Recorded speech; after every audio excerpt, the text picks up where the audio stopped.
I remember like 2 or 3 or 4 years back, Mm-hmm. which is actually a really long period of time, and I wish that I could be more exact about it.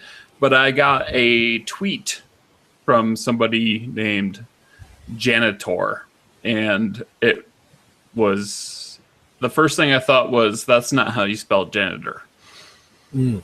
And this person told me like I have such and such info about this game, and like I really, I appreciate what you did with PS4 no DRM. And I was like, okay, cool. I don't know if I should trust you or not. Flash forward to May 14th, 2015. It may be May 15th where you are, or it may not. I don't know. Um, we're near that time, but you and I have been friends for quite a long time, and Yeah. you have, or and the Dodd Scientifics community has come to love Janitor. Or hate me. I'm sure there's some out there Yes, that yes. despise me. There's a Yeah. few, definitely. The community's been great. I love talking to them. They're fantastic. Always fun to get their feedback. And we actually have some pretty like on point conversations, which is always fun. Because Yeah, like you would think like none of us know who each other are, so you would think it would just be a bunch of crass statements that are thrown at each other. But no, it's pretty insightful. You know, I like it. I like coming back to it. I kind of check it every day, which is yeah. crazy. I like it too. And this, like, I'm not even trying to sell Dodd Scientifics at this point. Like, at this point, you can't get into the forums. Like, Mhm. my PayPal's so fucked. like if people are like sent money to it, it's just like, no. You should Like, probably. so this isn't even me trying to sell a product, but like I really like the forums as they exist right now, and we have these really amazing conversations, and we have conversations that involve people like you who are in the industry. We have conversations with people like me who have been out there, like, but I've never, I don't know, like Yeah. I know that only from Kotaku that Tyler from fucking NeoGAF was like, like Famous Mortimer tried to present himself as some sort of insider, and I never did. I always just said I know people who work in the industry. I don't. Yeah. That was kind of funny because it was just it wasn't even like that was the only thing he got wrong in that interview, right? Right. Like there was a little bit of mud on his face with the whole Major Nelson thing. And Yeah. the funny thing is, it's a guy like it's not even his fault. Like I don't even think he's misrepresenting either of these cases. Even the what happened back then. I think it's just Right. a guy like him is probably so busy, and he probably only ever gets his like things that happen on that forum. Probably only ever hit his attention if it hits like a certain threshold of Yeah. activity, and that's when he's like, oh. And at that point, like he makes decisions, and he's probably not as well informed on some situations as you probably should be, or even some of the other moderators who are following stuff closely at that time. But Right. yeah, like Well, that actually makes sense, like with his comments in terms of me, where he was like, Famous Mortimer sort of rose to prominence with the PS4 no DRM, and then people started taking him as an insider. Where for like a year and a half before that, I was saying stuff. I mean, like that, like just a couple months before that, I said Insomniac is going to be on Microsoft stage with a game that is a Microsoft exclusive, which we now know is Sunset Overdrive. And at that point, everyone was like, fuck you, that's not real, because like Insomniac was so closely linked with with PlayStation. Right. Even though at that point they'd already released Fuse multi-platform, which was just a bomb. Oh yeah. But that's when I got on his radar. So he was just like, okay, yeah, like he just thought he was like an insider at this point or whatever. No, like, and I hate that fucking term so much. But anyway, go on. Like the idea of an insider on GAF is so weird, especially because like it feels like the community kind of banded together to kind of squash this whole idea of the insider identity on GAF. And the funny thing that is that like all an insider is just like it's just some information, right? You hear some things, and you know you hear whispers, and that's really all this stuff ever amounts to, right? Because unless you're working like at a developer or you're working at a publisher, like you never get the full picture. You hear things, and you hear these little slices of information. You're like, oh, okay, like, maybe I'll go share that. And GAF, at this point, the thing is GAF is such a tremendously huge community. Like, I feel like I enjoy sharing things on our forum because I know it's such a small community, and sometimes you just want to talk about something specific that you know about. You want to talk about it with people. So really, like, that's all the plight of the insider is you're like, man, I really want to be able to discuss this thing, and I wish there was a tiny community of people I could do that with. Like, unfortunately, like, GAF is just not at the size of user threshold that'll allow people to do that reasonably well anymore. Yeah. But, like, our forums is great. Like, Doddcast is fantastic for that. Right. That was my major fault, like, was... I have friends who work in the industry, of which, as of now, I consider you a friend. I mean, just outside of us talking about industry stuff, like, I think we're friends. Yeah, talking about other things. But like people I went to high school with work in the industry. People I went to college or I met in college are in the industry. And they tell me stuff, and then I'm on GAF, and GAF's like, I don't know what's going on with this game. And I'm like, here's what's happening. And then people are like, oh my God, Famous Murmurs, Insider. And I'm like, no, I went to college with this dude. Like, I'm not fucking Deep Throat, like. And the funny thing is that, like, GAF has so many layers now where even if you were to spread a piece of information, it goes through that, that game of telephone so quickly where, which is hilarious because you can just quote someone and show someone what they originally said and people still take it to this crazy conclusion that, probably has very little bearing on what was actually said or what was intended or whatever. I think that's more a symptomatic of like how big GAF has gotten and how, like, the moment you get a community like to a certain size, like, communication actually becomes incredibly difficult, like almost impossible. Yeah, and I agree with that 100%. So, but yeah, it was it was funny because, like, I remember back in the day, like, when I approached you, it was hilarious because I sat there and I was like, I remember that day and I was like, man, I really want to be able to discuss this with someone. And I felt like, at the time when I reached you, I was thinking, like, I want this very particular situation to get better.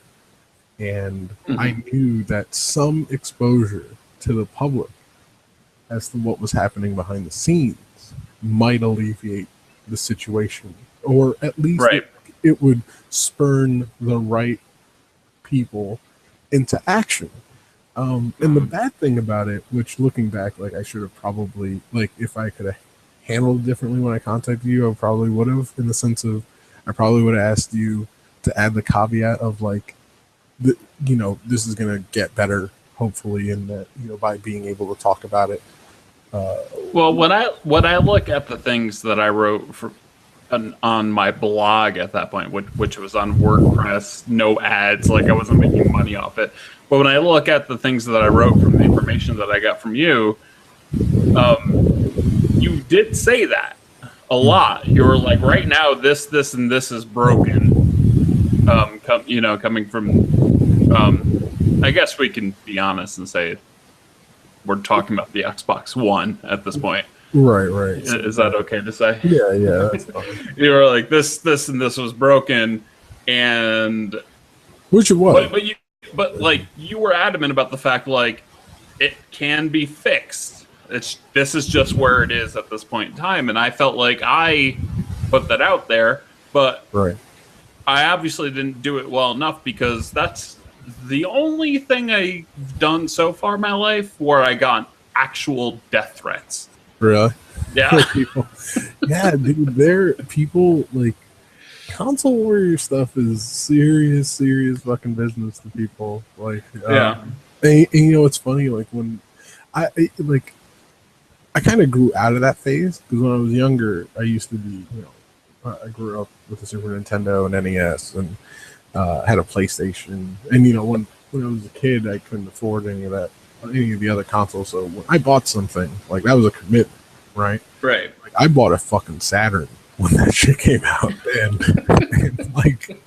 And I cannot tell you how much I regretted that. Like within 3 months, like it was just, I was finished. Although I liked some of the games I did play on it, but like I ended up buying a bad Saturn where like they had like an onboard memory chip that was powered by a battery that came installed. Mm-hmm. And apparently the one I bought didn't have a battery inside of it, or the battery was already dead. So I couldn't make any save files for any of the games I played. So like I couldn't shut off my Sega Saturn. I had to I would buy these like RPGs and I would just never be able to shut off my console. And it was just I had enough. But it was just that, I always associated like having this diehard fandom for a piece of plastic essentially to being something that was kind of like inherent to like I can't afford to buy all these devices. And it's just kind of a result of that because you do have to make a choice, right? When you have limited resources. But when I look at people like now that get really into like the console warrior stuff, it's kind of, which is, don't get me wrong, I love discussing this stuff, but like, it's not. I don't have a side that I would ever like issue be like, yo, go fucking, I'm gonna fucking kill you, bro. Like, no, that's kind of crazy to me, but well, yeah. I mean, anytime you want to kill another human, unless they're trying to kill you, is crazy. What's even worse is, so like I remember I was at E3 and I was at a bar and it was E3 2013. And I went to this bar and there were a couple of guys that were at the bar and they were just talking about E3 stuff, and they were just super pumped about Xbox. And they start talking to me, and they're like, "Oh man, it must be so cool working, being able to play Xbox One every day and doing all that crazy stuff it could do." And I'm like, "None of that shit works, bro." And they're like, "Wait, what?" And they're like, "Yeah." I'm like, "No, none of the media features are working." And they were getting angry, and it's like I understand that I'm drunk at a bar and I'm breaking the illusion that, a PR team has carefully crafted. Right. But I'm like, I'm going to be honest with you. They're just sitting there like, do you ever just turn on TV while you're working? I'm like, A, that's bullshit. Like, why would I turn on TV while I'm working? And B, that doesn't work. So it's like, I can't even, and they would get upset and you just sit there and it's like, oh, well, I'm sorry, man. Like, or I come up with bullshit like, maybe it's not, maybe it's just my console or something. I'm on bad firmware or something like that. And it's like, oh, God. So much of that shit wasn't working for hell, I can't tell you how close it was to the reveal where an actual dashboard finally came into the mix, where it wasn't just a box that turned on. Really? Running lines through command prompt. And that's what really scared me. Like when we saw the dashboard reveal at the Xbox One reveal event, that was like the first time I was deving on that thing. Like that was the first time I saw the dashboard. So I was like, what the fuck is going on? And it was complete bullshit. I mean, it's not as obvious as the Connect video where like the Star Wars one where they go like this and then the character does this like 2 seconds later. Yeah. But you could still, if you slowed it down, you could see that it was changing before the hand movements and all of that. Yeah. And which is, you know, like, God, that's the kind of thing. Like, I loved, like, Elon Musk and the Powerwall presentation is like the fucking gold standard in terms of presentations now to me. Right. Like, if I like, look, if your product works, or if like, I care about your product working the way you're advertising it work. Like, I recently got upset with the HoloLens stuff because, like, the experience they're showing in the View isn't the experience I would be experiencing if I had the glasses on my face. Right. And that's the thing that's like, all right, which I understand, like, technologically, you know, has its limitations, but still, like, that's the one I'm buying. Like, the one you're showing me is the one I want. Like, the moment I see the facade, which is what it is, like, you grow a level of resentment, you know, like, eventually. Well, one of my favorite stories from you, and if you're willing to tell this, and if you're not, that's fine. You don't have, I mean, obviously, I'm not going to ask you to reveal who you work for or what you worked on or whatever. But you were in the industry, and or are, question mark. But for the years leading up, like the 2 years leading up to the PS4 reveal. All right. What was the feeling behind the scenes? It was odd. So, like, the big thing was, it was around E3 2012, and you heard whispers, like, in the corporate world. You were hearing that something was coming, but you only heard it from Microsoft. Sony was very, very, very quiet, which got really weird. Like, oh man, like, I was actually talking to someone about it today because I was like, man, next gen, like, because we were talking about just the state of some games that are kind of big right now, specifically, just like Destiny and some cross-gen games, and we were talking about, I was like, man, you know, part of it is just how kind of next gen kind of snuck up on us, like, on the development side. So, like, E3 2012, we're sitting there, and, you know, we're watching this thing, and you know, Watch Dogs comes on, and everyone's like, that looks fucking incredible, and that's amazing. And you're like, in the industry, you're like, all right, that's Ubisoft. They would never greenlight a game like that for just PC. And that doesn't look like, and even though they're saying that would run on PS3 360, that, what they showed me was not a PS3 360 game. Like, not any fucking, any way. So it's like, well, what was it? You know, what is the target specs for a piece of software like that? And obviously, they have to know on some level that there's a next gen coming, and we all kind of knew. We just didn't know what the plans were. So we start getting, like, around the summertime is when I start hearing about Microsoft starting to come around, especially to who I was working for at the time, EA, and they were, you know, they're recording all the big publishers, like, throwing out these crazy presentations and crazy, just off the wall promises, and people were drinking that Kool-Aid hard as fuck. Like, you know, we didn't know what the specs were, but the entire pitch was that we were going to expand the audience in this tremendously big way, like unprecedented for consoles. And we were, you know, that they were going to be shipping these Xbox Ones as like a TV enhancement tool, and, you know, and that the market appeal for such a product is one of the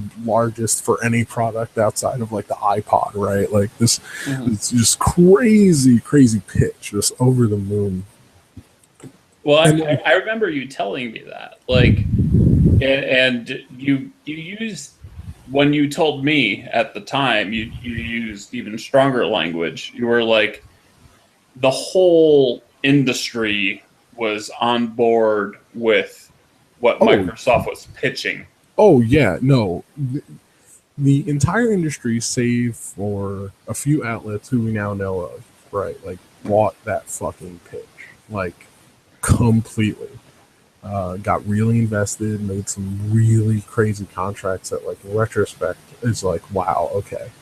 Like, why would anyone do that, right? But hindsight's a bitch like that. Yep. And no one expected that console like would not be the market leader right now. No one was going into any decision making meeting Right. thinking that there was any chance. Was there any information about the PS4 at that point? No, that was that which was even which is it. To be fair, like, that made drinking the Kool-Aid a little easier when Right. you don't have a counter pitch. Obviously, you're hearing whispers of the big guys, like, the really top brass at EA and Activision and um, Ubisoft and 2K. Like, they hear a little bit about it, but it's not even. But it's more of a broad strokes kind of description. Like, oh, like, hey, what kind of price point you guys are looking to launch at?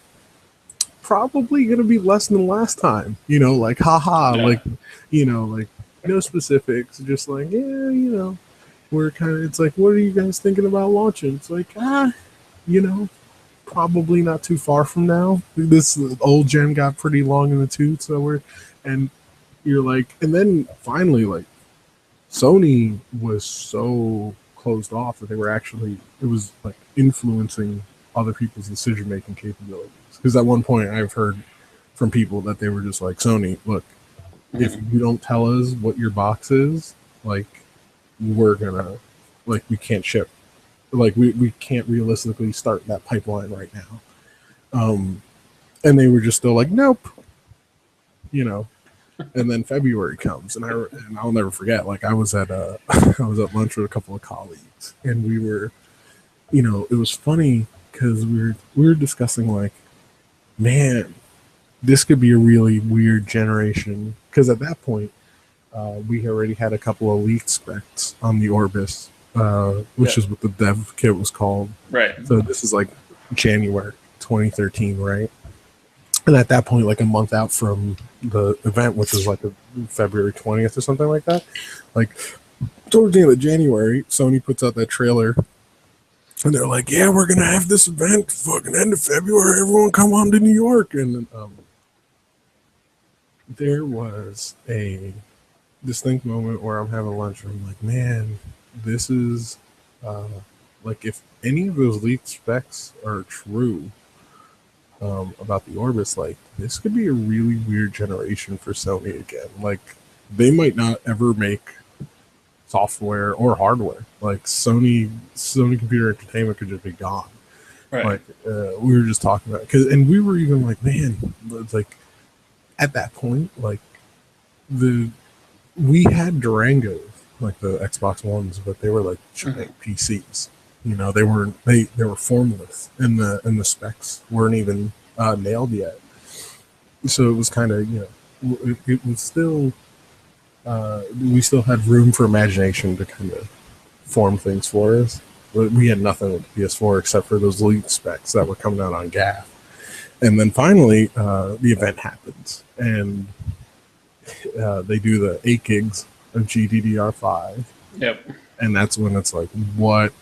Okay, wait, what?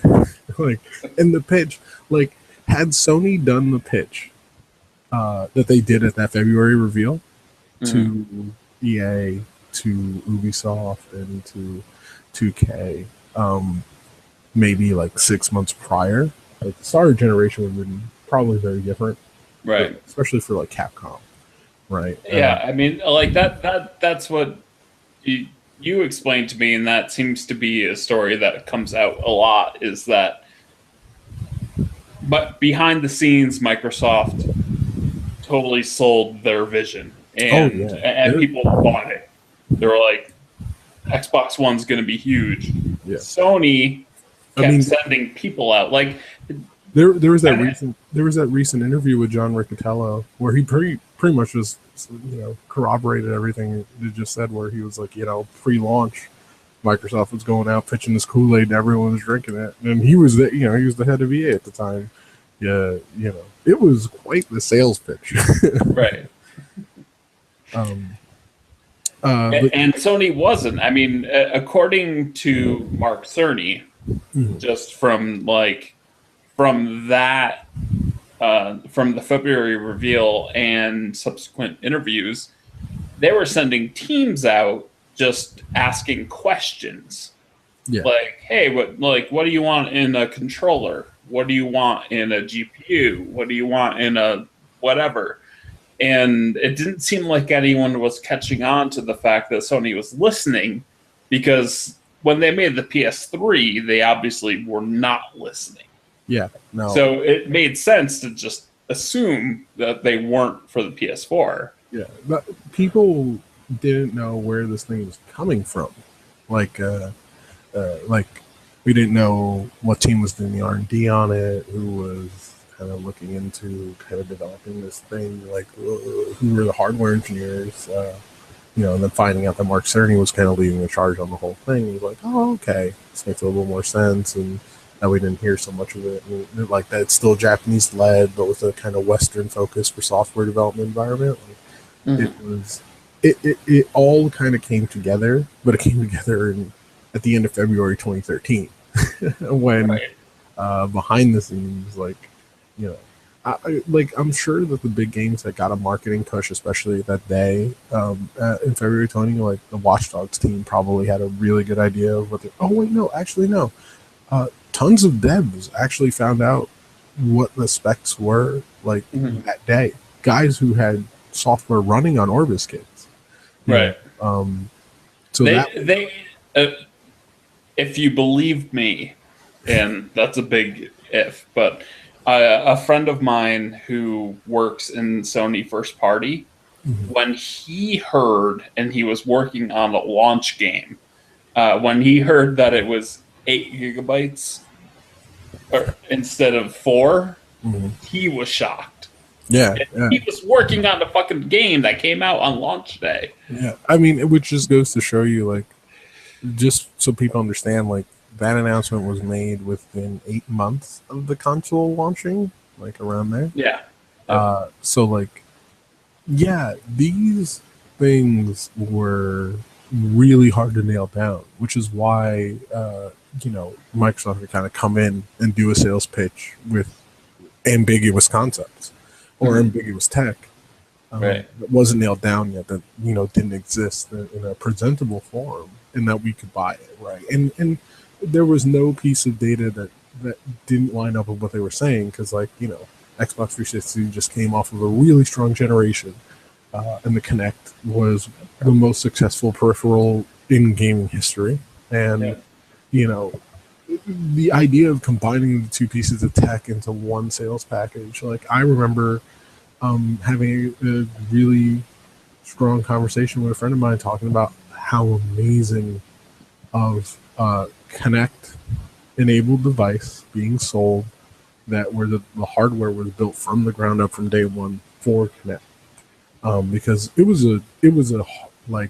a resource hogging machine, even when it was on the 360, and we were that's a result of when they designed the 360 in 2005, they didn't know that they were gonna.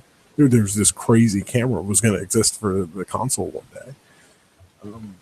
So we thought, the potential of a Kinect-enabled and hardware designed around this peripheral could be tremendous.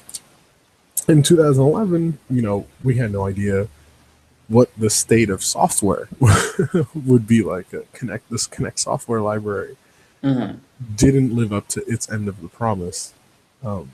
If it did, we might be looking at a different environment now. But that was honestly, it was Microsoft's generation to lose. And they lost it. Yeah, I would say. Like, I'm not saying that out of joy. This isn't fanboy. I mean, No, I know my PlayStation, whatever. you These goddamn headphones are chill. back Look at there. you. Look at you with all your Sony shit on. You tell me They paid me like $500,000 you're fucking to yeah, right? How much just put the Rock the or product the placement? Rock. Yeah, I just called it the Rock. You can do. You can. He sells. Don't worry. He's all in on Sony too. You think Dwayne Johnson won't take Sony money? He loves Sony money. He'll take Columbia money all day. No. But well, let me ask you this question. Um, the Xbox One comes out, right? And the software, the games were good, but the tech behind them weren't. And it's still kind of happening, like resolution differences and shit like that. And what I don't understand is, how does Microsoft have what were their tools shitty? I mean, this is what I heard a lot. Like, going up to launch, their tools were shitty. Yeah. Oh yeah. Microsoft makes tools. That's what they do.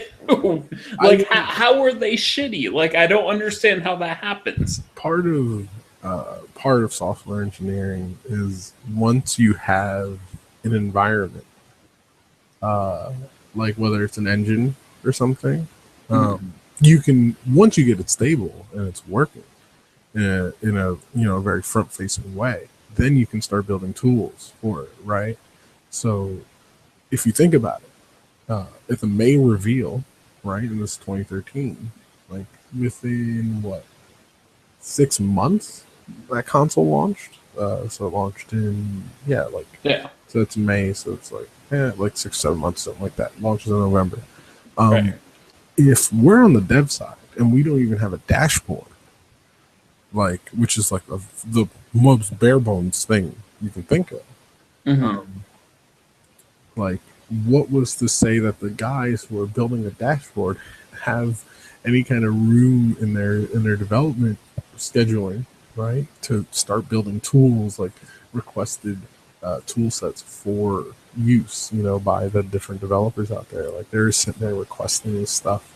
Like, for those guys, they were working crazy hours trying to get as many features, development features up and running for developers, but especially, and they're not only that, but they're working alongside launch software development teams, because they're like, hey, these guys need to ship a game in 8 months on a hardware that's never had a game come out for it, for a dashboard that isn't finalized, for all this kind of crazy stuff. So yeah, their tools were really behind, and part of that is I think part of that is probably because they were building off of a different base, right? Like, Right. They're with Xbox 360, they were building off of a very old version of Windows, whereas like Xbox One was all, it's kind of this Windows 8 kind of OS wrapper for it, and all of that's new, right? Like, so few of the features, and so much of the foundation is a fresh start that you have to work from scratch and build up on. Whereas the Orbis or the PS4, it was Linux based. They don't need to upgrade shit. They don't need to restart anything. Right. When it was Target Manager, it was one thing, and Target Manager caught up eventually. Like, it was workable. The early days were really rough, but then when we're talking, like, now the Orbis comes in and it's fucking the PlayStation neighborhood, right? and that's what it's called. Like, and just for people don't know, when in the Xbox 360, like in dev, it was the Xenon. It was called the Xbox neighborhood, and it was just a fucking folder on your desktop. It was just another drive you can access, and It just made it so much more convenient to work with versus, Target Manager, where it was like, oh, you're connecting to an IP device. Like, you were just plugging a USB cable into your PC and it picked up a 360 dev kit. Now, and then all of a sudden, hey, here's this Orbis dev kit, does the same thing. And you're like, fuck. Durango doesn't do. What do you think happened? I mean, I'm not going to out you, but you don't work at Microsoft. No. What do you think happened between the original Xbox One, the 360, and then the Xbox One 2? I think, if anything, it was probably there's probably multiple devices being pitched and worked on, like multiple ideas for what the Xbox One was going to be. And, when you think about it from a software development standpoint, or from a software engineering standpoint and hardware engineering standpoint, like, you're not just building software.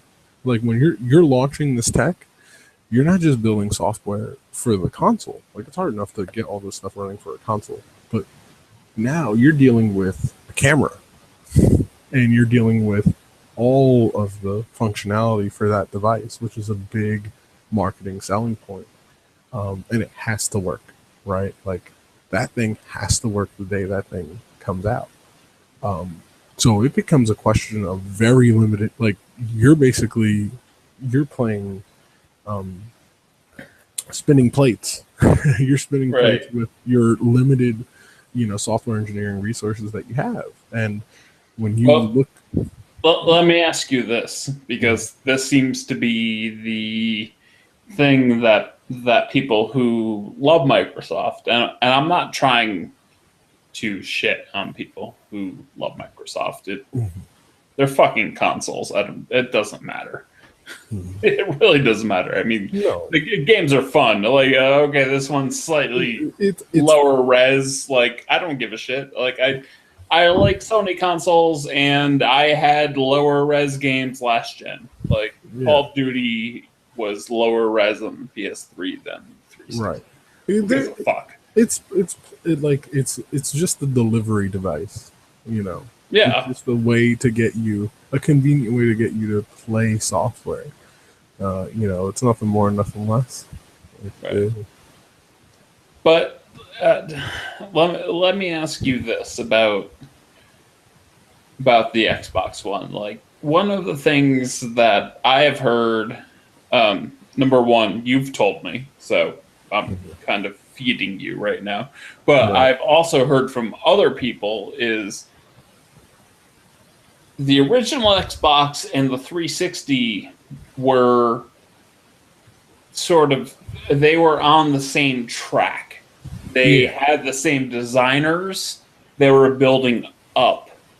Yes. Working off of what worked and going forward. And then the Xbox One was, we're just going to reinvent everything. And another part of that, which I don't know how much you want to talk about, is you said to me that parties were fucked on the Xbox One. Oh, yeah. And people got really upset at me. And even after the system came out, they were like, parties are fucking fine. And then March of the following year was the party update. Which was still causing tons of problems. Like, no, parties still are fucked on the Xbox One, even after the party update. Yeah, there were still so many of the issues that Master Chief Collection went through was because of parties. Like, parties were kind of worked in a very major way. But that's all a result of, like, building something from scratch. Right. Like, well, that's what I'm asking to get into. Like, there seems to be, like, the original Xbox and 360 were sort of similar and on the same path and built off each other. And the Xbox One seems to be a different device with the same Xbox name. Right. Is that a fair thing to say? Part of it Yeah, absolutely. Part of it is a change of how we look at operating system development.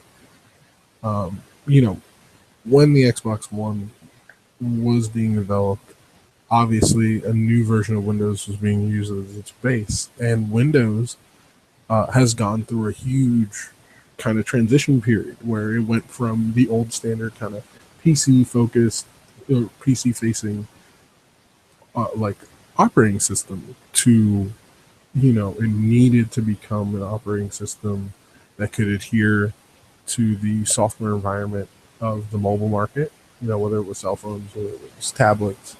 Um, and in those environments, you need an operating system that supports a more app-based structure. So the moment you get into that, um, you're changing a lot. You're changing a lot of how your operating system operates, and you have to kind of, you're rethinking that kind of performance structure, right? So when they are looking at it, it's like, all right, well, we're trying to build this feature set for a console that, that's kind of this, goddamn, for this console that kind of has an expectation of functionality. Right. And all of that functionality has to be rebuilt to kind of adhere to what the operating system requires, right? Mhm. Like so you can't just bring it over. Like you need to make it an app-based structure. Obviously, you're going to bring some parts over, and even with the 360, um, things change, right? So with the one, they started incorporating Skype codecs into the party system, and Yeah. so obviously, like while they're rebuilding it, why not make some improvements? You can get sidetracked with things like that instead of just building out a base working functionality. Let's make improvements, and then they start marketing the improvements, right? And they go in front of people, and they're like, "Yeah, and our new voice codecs are going to be powered by Skype, and the Connect is going to feature Skype." And now you're going, "Okay, well, wait." Do you remember that commercial with the Asian dude sitting on the roof That with a was, huge TV, and there's just Skyping? party going on. I don't understand. Like, Where does that exist? that's what really got out of hand about the Xbox One, and I think this is more like Microsoft honestly believed that they had a device that was going to break through the Right. mainstream demographics like the Wii did. Like they honestly believe that because they're like, remember the Wii ads? They're like fucking president of Nintendo and that other dude would walk into a bowling alley and hold a Wiimote, and all of a sudden everyone's like playing bowling, right? Right. Or they walk into a movie theater and do that shit. You're just like, this is the most bizarre ads I've ever seen. But because of the Wii, like I remember watching an ad for Coca-Cola, and the ad was like a bottle of Coke was falling down a flight of stairs at a subway station, and like it does a cut and it cuts back, and now the Coca-Cola bottle's a Wii, and I'm just sitting there and I'm like, dude. But the moment you break through that mass market threshold, you can just sell your product in any kind of environment. But they tried to do that too early. So now all I remember is the Asian guy sitting on his roof. There's a party happening, but he's Skyping with his friend while playing the Xbox One. Yeah, he's playing and watching at that point, I was living in Brooklyn, and I was like, this does not happen. No. Like, we don't have it. Like, no one in Brooklyn has enough money. Trust fund kids don't have enough fucking money. There wasn't even a beer pong table in Brooklyn shop, and have a giant TV and Skype and Xbox One and a party. No beer pong table in that shop means that it's all bullshit. Like it's not a real fucking party until someone opens up a beer pong table. They just did not hit like what you know. I mean, advertising's a weird beast, and I'm not even going to pretend that I understand how it works. But I do know that there's advertisements that hit me, and I'm like, oh, that's awesome. And there's ones that just bounce off, and I'm like, that's ridiculous. I think the big thing that they overestimated was that there was going to be this drive to renovate television, and that a console could kind of lead the charge. That this was going to be Right. that this was Because it's 1997. right. The thing is that television just is not the dominant force it used to be. No, not at all. I mean, hell, cable service providers are trying to find ways to keep you subscribing, creating digital packages and digital apps that Right. bring their programming to you. And it's like, this was, if this product, if the Xbox One had come out in fucking 2008, 2009, where people still gave a shit about television, maybe. Like, and actually, it probably would have hit really big, really big. But Yeah. 2013, when like the market's pretty much getting ready to throw cable boxes out the window, and Yeah. and the only and it's kind of funny because one of the big reasons people still hang on to TVs instead of just absorbing all their media through anything with a screen, pretty much, is consoles, right? Like consoles really help in that regard.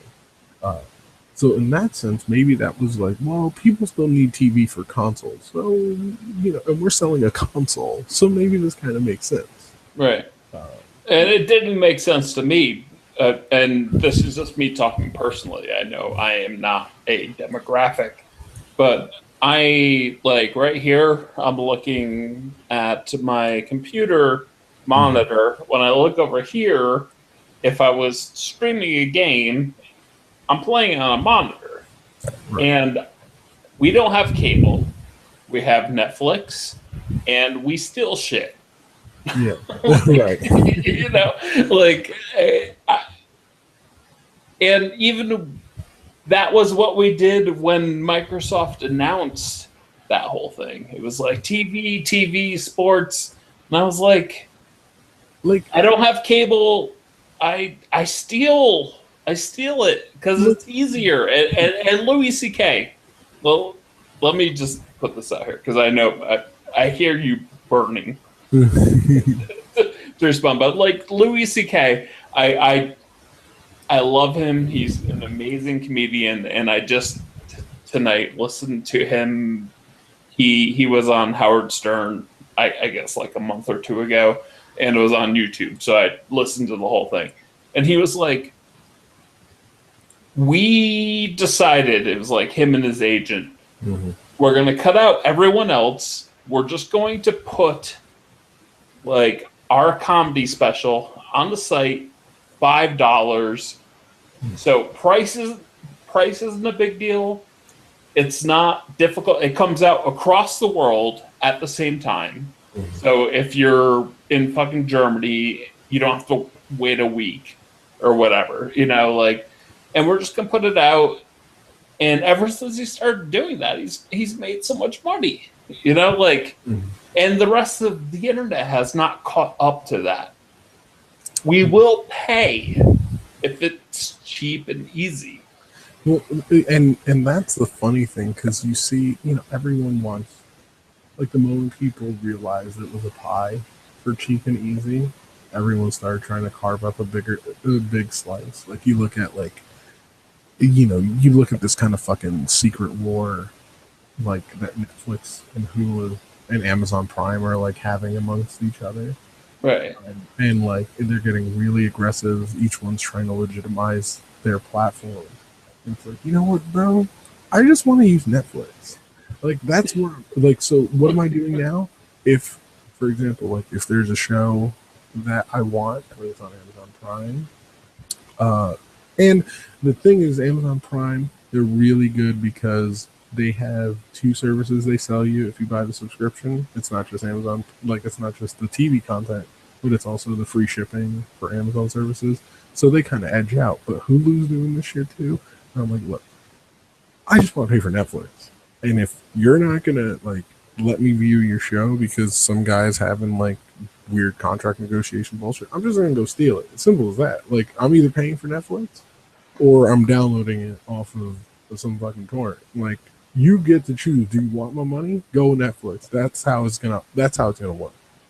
Um, but yeah, I honestly like. I never understood why people felt that this crazy revolution for television was gonna come. Yeah. Because TV is very limiting. Um, and I think the big thing is a big part of it is that you are beholden to TV schedule. Whereas when it's digital media, you consume it when you want. So it was super strange. It was like, yeah, we're gonna make this. We're gonna put a TV pass through on our fucking motherboard. Like what? like, I was like, okay, that's cool, but why? like, who, if you're selling consoles to people who are 50 and older, right? Like people who still watch a lot of TV, which is like primarily that demographic. Like it's late 50s, early 60s, that kind of like it's just that's the platform they use to watch entertainment. Still television for them, like, and you're not going to break them out of that. That's how it's going to be till the day they die. Mm-hmm. Mm-hmm. But yeah, I think that for them, they like that. They're not buying consoles. They're buying. The demographic wasn't even into gaming, even when it started. So like, why make this bet on like when your primary demographic who gives a shit about TV is someone who doesn't buy consoles? Like your market overlap's so small, you probably shouldn't even try it. Right. Okay. I want to throw a bunch of games at you. I'm going to start with, because I know this just from the forums. What do you think that the Assassin's Creed franchise needs to do to? I mean, obviously, Unity. I don't know. Like, I really want Unity to be good because I haven't played it yet, and I'm gonna buy it when it hits a certain price point. But evidently, it's just not good. Yeah, Unity has a lot of bizarre problems. The big one being, and fundamentally, its biggest problem is that open world games are very much like exploration based. They reward exploration. So the moment you have a game where, the idea, like there are a lot of designers that have written big talks about exploration games. So when you have a game where you're exploring these nook and crannies, and you're supposed to reward the player with something, when they explore these areas that you want them to. And if you have a game like Assassin's Creed Unity, where they do the exploration, they get there, and then there is a piece of content, treasure chest that they need X amount of players to be logged in, or they got to be logged into the app, or they need this special key, or they're basically they're kind of paywalled behind opening it. Like that is a really shitty feeling, especially when that kind of that feedback loop was a big part of Assassin's Creed's DNA. And then not to mention, you had this kind of really awkward kind of renovations they did to the combat formula in Unity. So Assassin's Creed Unity has some problems, for sure, outside of the technical, on the design side of it. The co-op stuff, I think, was handled well, but co-op is a weird problem because you basically like you got to get a bunch of players who are willing to go and play the game co-op. Which, while it doesn't sound that hard, it's actually harder than a lot of people give credit, especially in the console space. If you have a core group of friends who love doing co-op experiences together, it's really easy. But basically, Unity is it just didn't lend itself that well, right? And obviously, they dropped it for Syndicate. So, or seemingly they've dropped it. So I don't think anyone at Ubisoft really cared all that much about keeping it. But no, I would recommend that Unity, like, if you're gonna play, um, and if you have that desire to play the game, just go into it knowing that some of the things you loved about the Assassin's Creed games, like, they're not going to be there, especially coming off of 4, which was super strong, right? Like, AC4 was huge, like the biggest Assassin's Creed, ironically, because people thought, like, once the Desmond story stuff was out there, they thought it was going to fall off a cliff after 3, but it didn't. Like, they made the best one after that. Boats. Oh my god, boats. Oh, all I want. It's all I want. Like, I want Black Flag 2. I don't fucking want, like, Syndicate. Alright. I don't want horse carriages. Horse carriages aren't fucking boats, okay? No. Like, they're not even close to fucking boats. So the moment that, like, that's, like, the more I think about it, that was Batman with a shitty combat system, and, like, Batman with shitty combat, and, like, nowhere near the amount of world interactions as Batman does. And I think that's, the more I think about it, that is where Syndicate felt bland in that gameplay reveal. It was because it's a brand new world, brand new setting, and we're still using the same stupid darts on enemies to make them attack each other. And we're still using... we're still hiding in bays in piles of hay to grab people, out of it safely, right?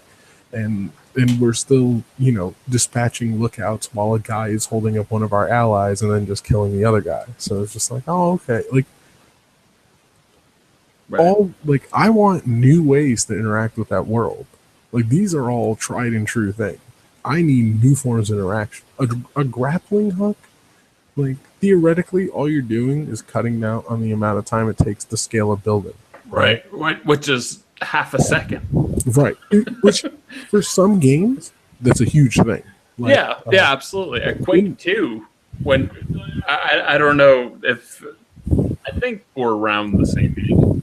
Like, Quake 2, there was a mod where you had this sort of grappling hook that was like behind a commando, and you could just swing to places. Right. That was amazing. You put it in Assassin's Creed. I think the biggest, like, the game that reflects how a traversal method can kind of change combat pacing or, like, gameplay pacing. Infamous is a perfect example, because that series started with you were scaling every ledge like an AC game, parkouring, you're clambering up buildings, and, it slows you down and everything. And then in 2, they tried to streamline it a little bit. Most buildings you still have to climb up, but there were a couple of, like, obvious points that would just shoot you up to the top of a building. And then in Second Son, they didn't give a fuck. All the abilities pretty much let you just power slide up a building. They just... Because climbing buildings isn't fun. Yeah, it's not that it isn't fun, because if you think about it, like, Assassin's Creed, even more specifically, climbing buildings isn't fun. If you think back to Assassin's Creed 4, right, or even 3, you're not climbing buildings. Like, even in Assassin's Creed,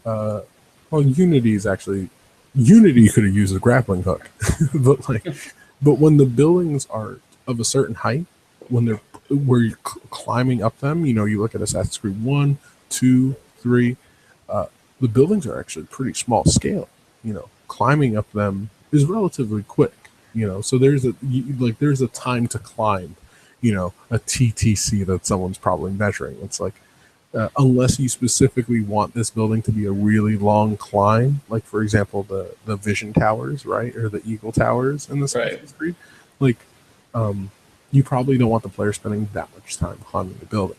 And as a result, because it slows down gameplay pacing, or in a situation where, like, chase sequences, the moment you have to climb a building, it just grinds the gameplay pacing to a halt.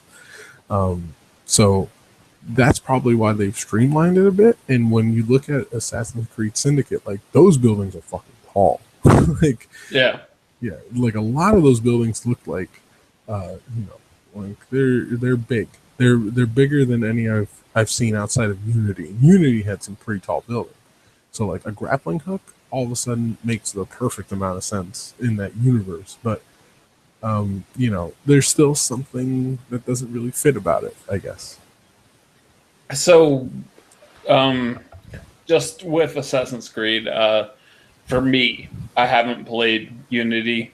I loved AC4. Mm-hmm. I have owned the rest of them prior. Never made it very far in any of them. What price point do you think someone like me should hop in on that game? Because I see it's $40 now in the PSN. And I'm like, I have $40. It's not a huge amount of money, but it's also not inconsequential. Like $40 could make or break my week in a lot of ways. So I would save, just not even it. Like there isn't anything of note in that game, whether it be in the story, whether it be exploring, because obviously exploring, like you're actually punished for exploring. Like the moment you explore in Unity and you hit a corner where normally in any Assassin's Creed game you would explore and you'd find collectibles, you'd find upgrades, you would find money, whatever. In Unity, most times you're just finding a chest that you either got to buy a key to open or you got to play this app game. Yeah, play the fucking mobile game. All this other shit, like you're not being rewarded for exploration. So it's like, okay, there's no exploration, there's no boats, there's shittier combat, and there's a fairly weak story. So what do I get from playing this game? Like a lot of people kind of focused on the technical issues, and that the travesty of that was that outside of the technical issues, that game has fundamental design issues. And because all we were able to do was take screenshots and show people, oh look, the graphics are bugging out. Or videos of people just sort of floating above the street. Right. Moving around. That became the overarching conversation when we really should have been talking about, hey, these choices they made are really bad. Right. Well, the whole thing with Assassin's Creed and Call of Duty or anything that is yearly is that it's typically 2 to 3 studios that put them out. So, like, the Assassin's Creed 4 studio, they learned the funny thing a lot of lessons. They were a new team when they did 4. A lot of those guys, like, they were a result of like a new studio opening in like Hong Kong or Shanghai, like, and like they did a lot of the heavy lifting on that. I met a couple of guys from there, and I was like, oh wait, like there's this kind of design kernel that's feeding them information, but they were that was a huge collaborative effort involving like a new studio that was built specifically as like a new Assassin's Creed satellite studio. Right. No one expected 4 to be what it was. That like holy fuck, like pirate ships are amazing. Like I want to. But I wanted to get sort of like inside baseball, because I know that you're familiar with games that come out yearly. Yeah. So to me, I feel like, especially after seeing Unity and now seeing the reveal of fucking The Order. Assassin's Creed The Order 1882. Hysterical that 3 Victorian England games came out in the same calendar year. Yeah. What like how fuck I lost my question. Like what? Like how much leeway would a team get in a situation like that when they're kind of, when they're trying to focus on delivering a game within a like by a, your launch date or your launch window, Okay. and you're trying. Yeah, I mean, look, on a certain point, uh, franchises are interesting because franchises, their framework is already built for you. We're not going to get an Assassin's Creed out of the satellite teams that are all working on it right now. Various versions of it, Syndicate and stuff that we've never even heard of yet. We're not going to get anything from those teams that strays from the framework that is Assassin's Creed. So when you think of Assassin's Creed, you're thinking open world game with some light RPG elements, huge open world set in a historical time period. And kind of framing the struggle between assassins and Templars, all that stuff. But the core things is open world, exploration, and light RPG elements with some combat AAA. That's kind of like the DNA. So you're never going to get anything out of one of these teams that doesn't fit that mold. Obviously, there are certain things that aren't, that kind of deviate from that. Some years we get multiplayer. Some years we get co-op. Some years we get a pirate ship. That's the best year. Yeah, that's the best year. Great year. But the big thing is that at the end of the day, anything we could add has to be added within that framework. So if you're Call of Duty, right, you're gonna be a first-person shooter. You're gonna have an on-rails campaign that goes through these kind of cinematic set moments. That's gonna be there. You can build a couple other things that enhance it or deviate it from, like, in its own way, but at the core of the experience, like look at Black Ops 2. They had this kind of RTS minigame thing on the side that you could play that allowed you to kind of make choices that affected the campaign, right? So all that stuff's like, man, that's kind of crazy. Like, they're really messing with the Call of Duty formula, but at the end of the day, you're still running down corridors and shooting dudes. Like, that's still that is what the core game that's is. what people take out of that game. Yeah, and that's that franchise, right? Like, that is what that franchise is. So when you look at Assassin's Creed and you go, well, what could they do? They could break that framework, right? They could try to deviate from it in big ways. They could try to think of new ways of world interaction. Because really, that's what's the most stale in Assassin's Creed right now. For example, during that gameplay demo, he ran up on a roof, killed a guard, because roof guards are just in every AC world. Like, I don't remember so many roof guards in my history books when they were talking about history. Like, there's just roof guards fucking everywhere. Meanwhile, I go into I have two up here. You have two just walking around? Yeah. Well, I mean, because you told me that the party system was broken on the Xbox One before launch, and people wanted to kill me. I've had two guys up there. I haven't fed them yet. Right. They just walk on a set path, right? They're just one of these days. I think they fell down. Uh-huh. I hope they're alive. That's a big hope. Like, there's probably like missing persons reports in your local area. How does the hiring even work for that? Is it just like, hey, I need two dudes who are going to walk around. You're going to walk from this corner and you're going to look, and you're going to turn around and walk to this corner, and you can do that again for like 8 hours a day. I live in the desert, so I can just find people hooked on meth and just lure them. They'll do that for free. Well, they'll do that for meth. I was going to say they'll do it for free. No, not for free. You just have to drop meth, in the trail. They follow. They just show up. That's how you catch them. You have a little meth trap. Yeah. All of a sudden, a giant fucking thing comes over and they're like, "Oh, I'm stuck." Like, God damn it!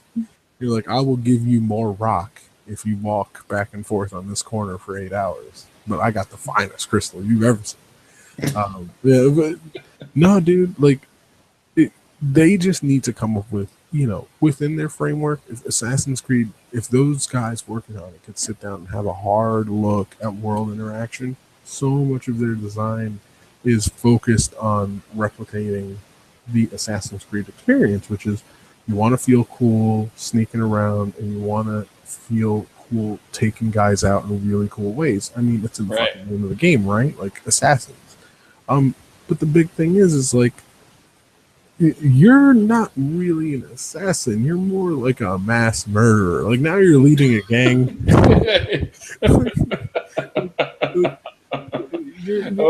I'm sorry. I'm drowning you out right now, but that's totally true. Like there's an assassin that kills like 5 people, and then there's Assassin's Creed where you kill 5,000 people. Oh yeah. Like if you look at like the interactions for stealth, they've fallen way by the wayside. Like the first couple entries in the series, you used to fucking hide in groups of monks, right, walking down streets, or you'd fucking throw money and get hookers following you around in the streets and kind of blending into them and all.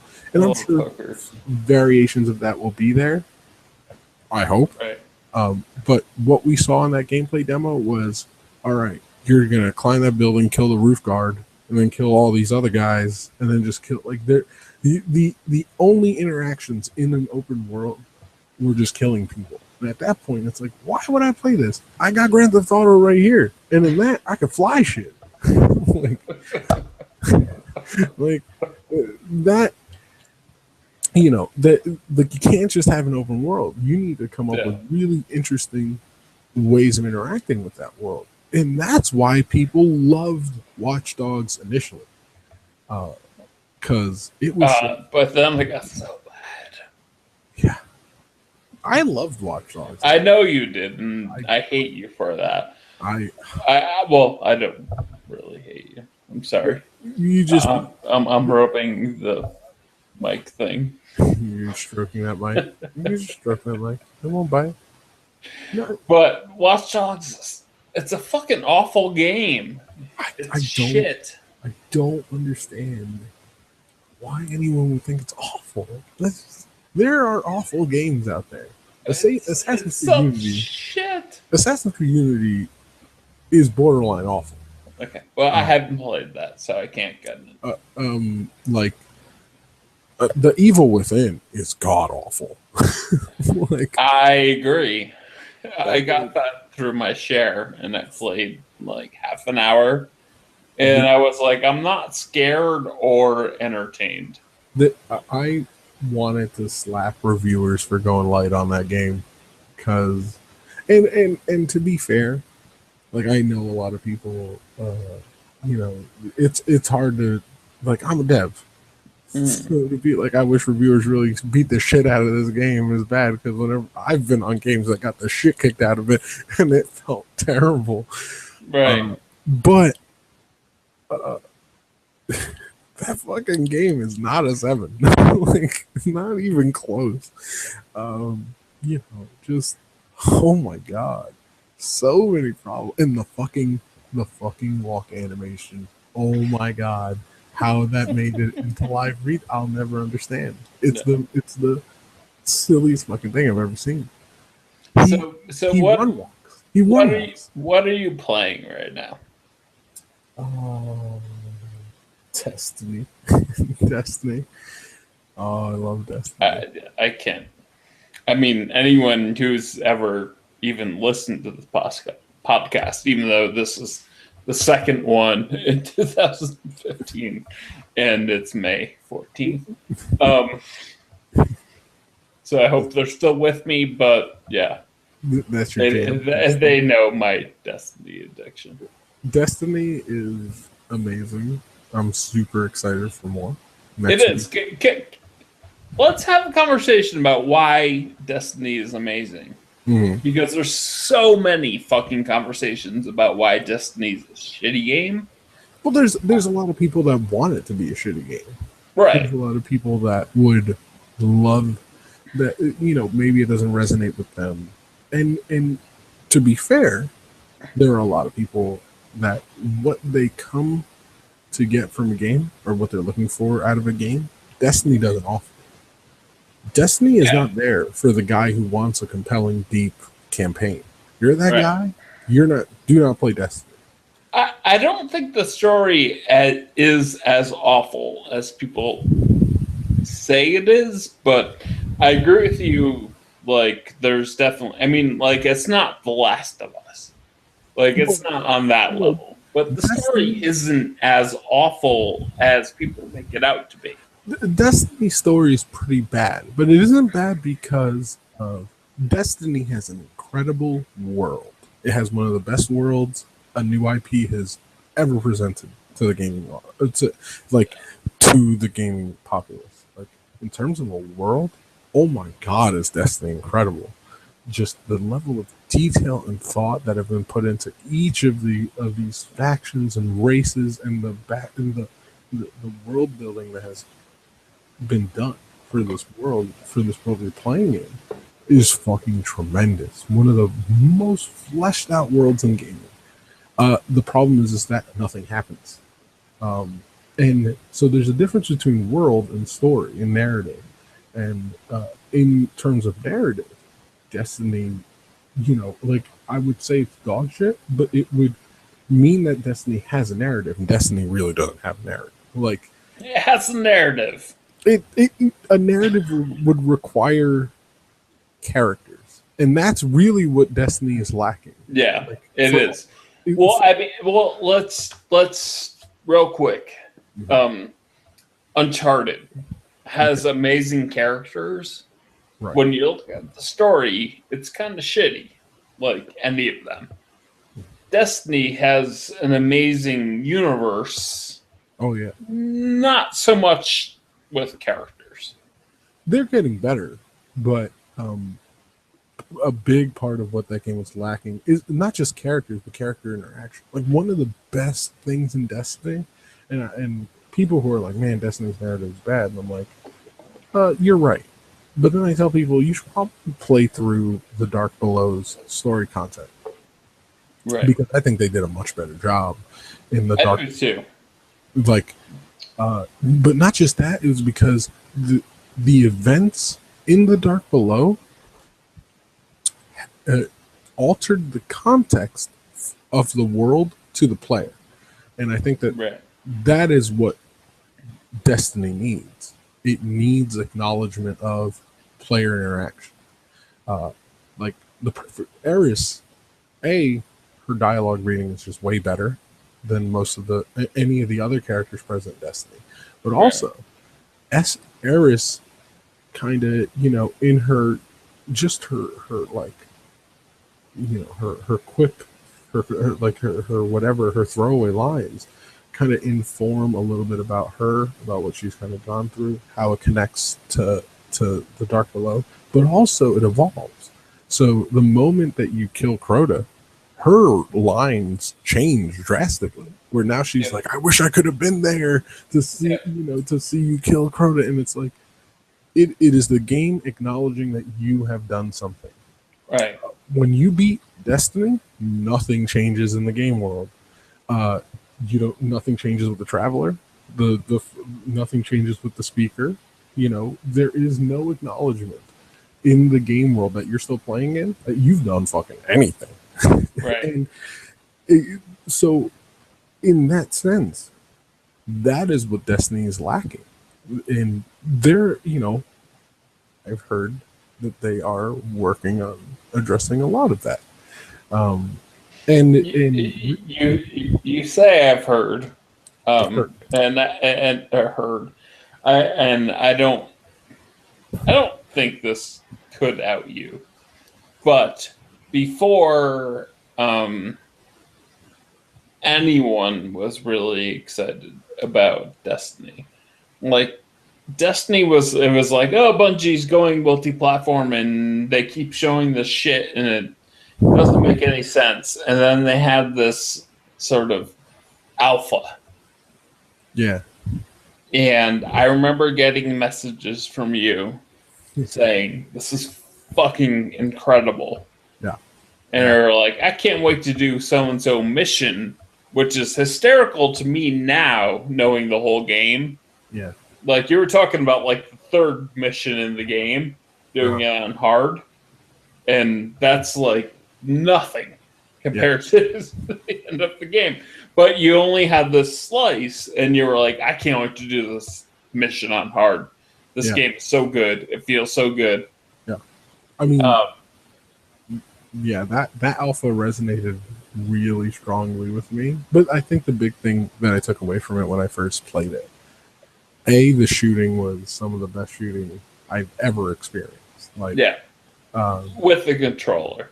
Yeah, with the control. Oh, yeah, by far. Like, Destiny is borderline unrivaled. Like, I can't think of games that shoot as well as Destiny does. There's off the top of my head. Yeah, I agree with you. There's no.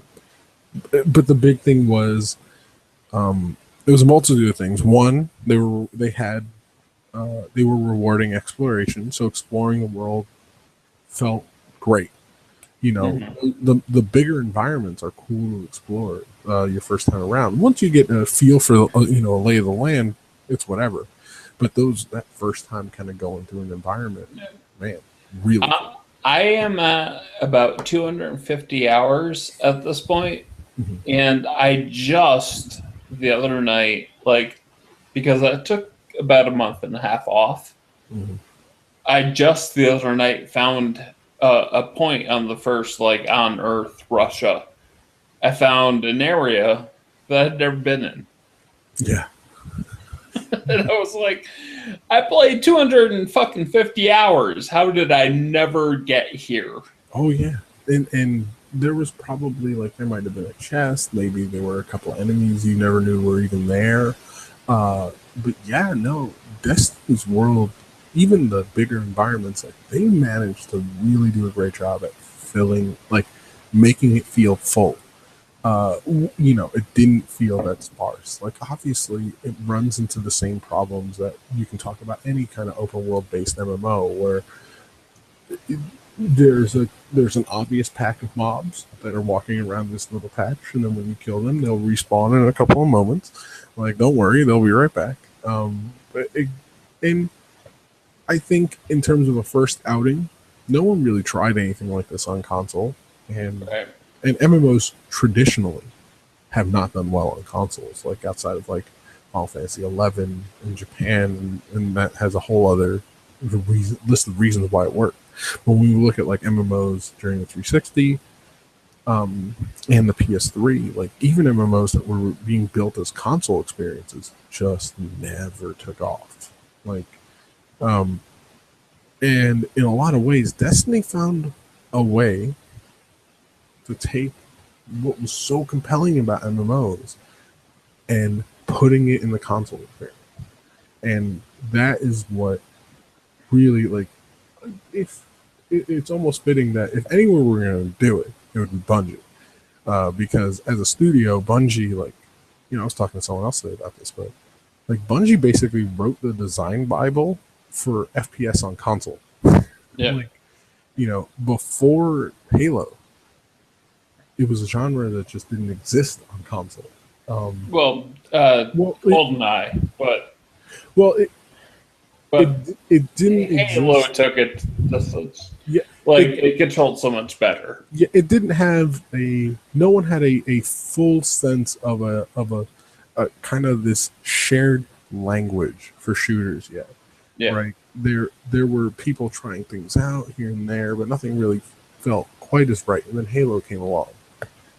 And it basically showed, here is how you can replicate the first-person shooter experience that you see on PC with 2 joysticks, on a console, and that changed fucking everything, right? Like, and I was talking to someone, I was like, if you think about it, until Halo 3, which is crazy, shooters didn't have a competitor on consoles. Halo 3 launched in September of 2007. Call of Duty 4 didn't launch for another 2 months. In the moment Call of Duty 4 did launch, yeah, that's a watershed moment. Yeah, that was when it had the first person shooter revolution on consoles occurred. Right. Was with Call of Duty 4, but Halo was unmatched. It just did not. It had no competitor until that point, until 2007. So when you think about it, Halo launched in what, 2002? Well, I would like to say it wasn't a competitor, but I am a SOCOM whore. And that game did pretty well online. I mean, it had because it actually fucking told you, SOCOM 1 and SOCOM 2 actually told you how many people were online. It was usually between 50 and 100,000 people, which at this point isn't huge, but it's not small. Right now, Killzone probably has about 2,000 people. Right. So 50 to 100 is huge to that. Call of Duty probably has 500,000. So, yeah, it depends on which one you're talking about, but sure. But SOCOM was also a different genre, right? It's third person, and more stealth and tactical, which is easier to do when the big thing. People think a lot of people don't think that changing the camera from first to third would change all that much, but it changes so much. The amount of information you're getting about your surroundings is drastically larger the moment you go to third person. Yeah. When you get in cover, you know what's in your general surrounding. You can see what's behind your cover. You can see if anything's coming up on you. There's just way more information you get when you're in third person than you don't, when you're in first. And I feel like, and tell me if you disagree, I feel like that's more realistic in terms of real life. Not in real life you have a third person view, because obviously you don't. But first person games have this window that's this big. And then third person games have this window that's this big. And third person games, the window might be too big, but I think it's closer to reality. Well, we get, we definitely tightened it. Resident Evil 4 and Kill Switch or whatever it's called changed a lot of that for third person. Where it was a much pulled back camera, before then. And then this kind of, that, and then eventually Gears of War introduced this much tighter camera. And for the angle, you still get way more information. But a big part of, even, in real life, you're in first person, obviously. When you're experiencing reality, you have way more senses than you do in a game. In a game, you have, sight, and you have a very, very, very limited scope of feel, which is basically, the feedback for the controller. Right. And that's about it. And sound. And sound. But not all sound. You right. have a limited scope of sound. You only have the sound that the designer puts in. In reality, your senses fill out a lot of the picture. There's these tremendous studies that are done that talk about how much you actually see. And there's these theories, actually not even theories, most of them are proven at this point, that so much of your peripheral vision is actually filled in by your memory. It's not even your eyes seeing it live. That so much of what you're seeing at any given time is just your mind's kind of interpretation of a memory of this environment and this stage and this point. and it's just kind of filling it in because your eyes are focused on X amount of things at any given time. When you're a shooter, you don't have that kind of process power, right? That takes your other senses and fills in the gaps. So your perspective in a first-person shooter way more limited. So that's why when people talk about for some reason third-person shooters relay more information about your surroundings, and that feels closer to life for a lot of players because when they're experiencing things in real life, they're getting way more feedback. They're getting way more information that they're processing in certain environments that you would normally pick up on. And in a first-person shooter, you're just naturally limited to. We try to make up for it. We do things like mini maps, hit detection, right? And things of that nature. But not all of it's gonna.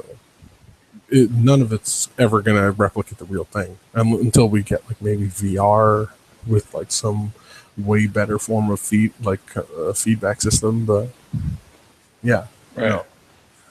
But yeah, I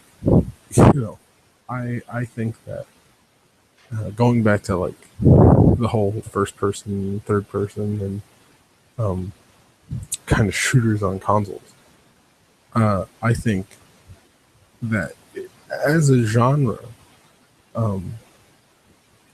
Bungie, revolutionizing shooters for the console, it made so much sense that they would be able to replicate that with another genre that didn't traditionally, translate well into a console experience, but they do in regards to the MMO, and they absolutely did. They did it, they knocked it out of the park. And that's why that game is so successful, despite the venom that gets spewed at it, that's interesting. I don't mean to interrupt. Actually, I really do mean to interrupt you. Just because I want to ask you about this point. That's one of the things that's interesting in this industry is if you look at Reddit, Gaff, Twitter, whatever, fucking a game sucks. Right. But if you look at the numbers, it's doing amazingly well. And it has amazing retention, player retention. Oh, it's the most popular bad game ever.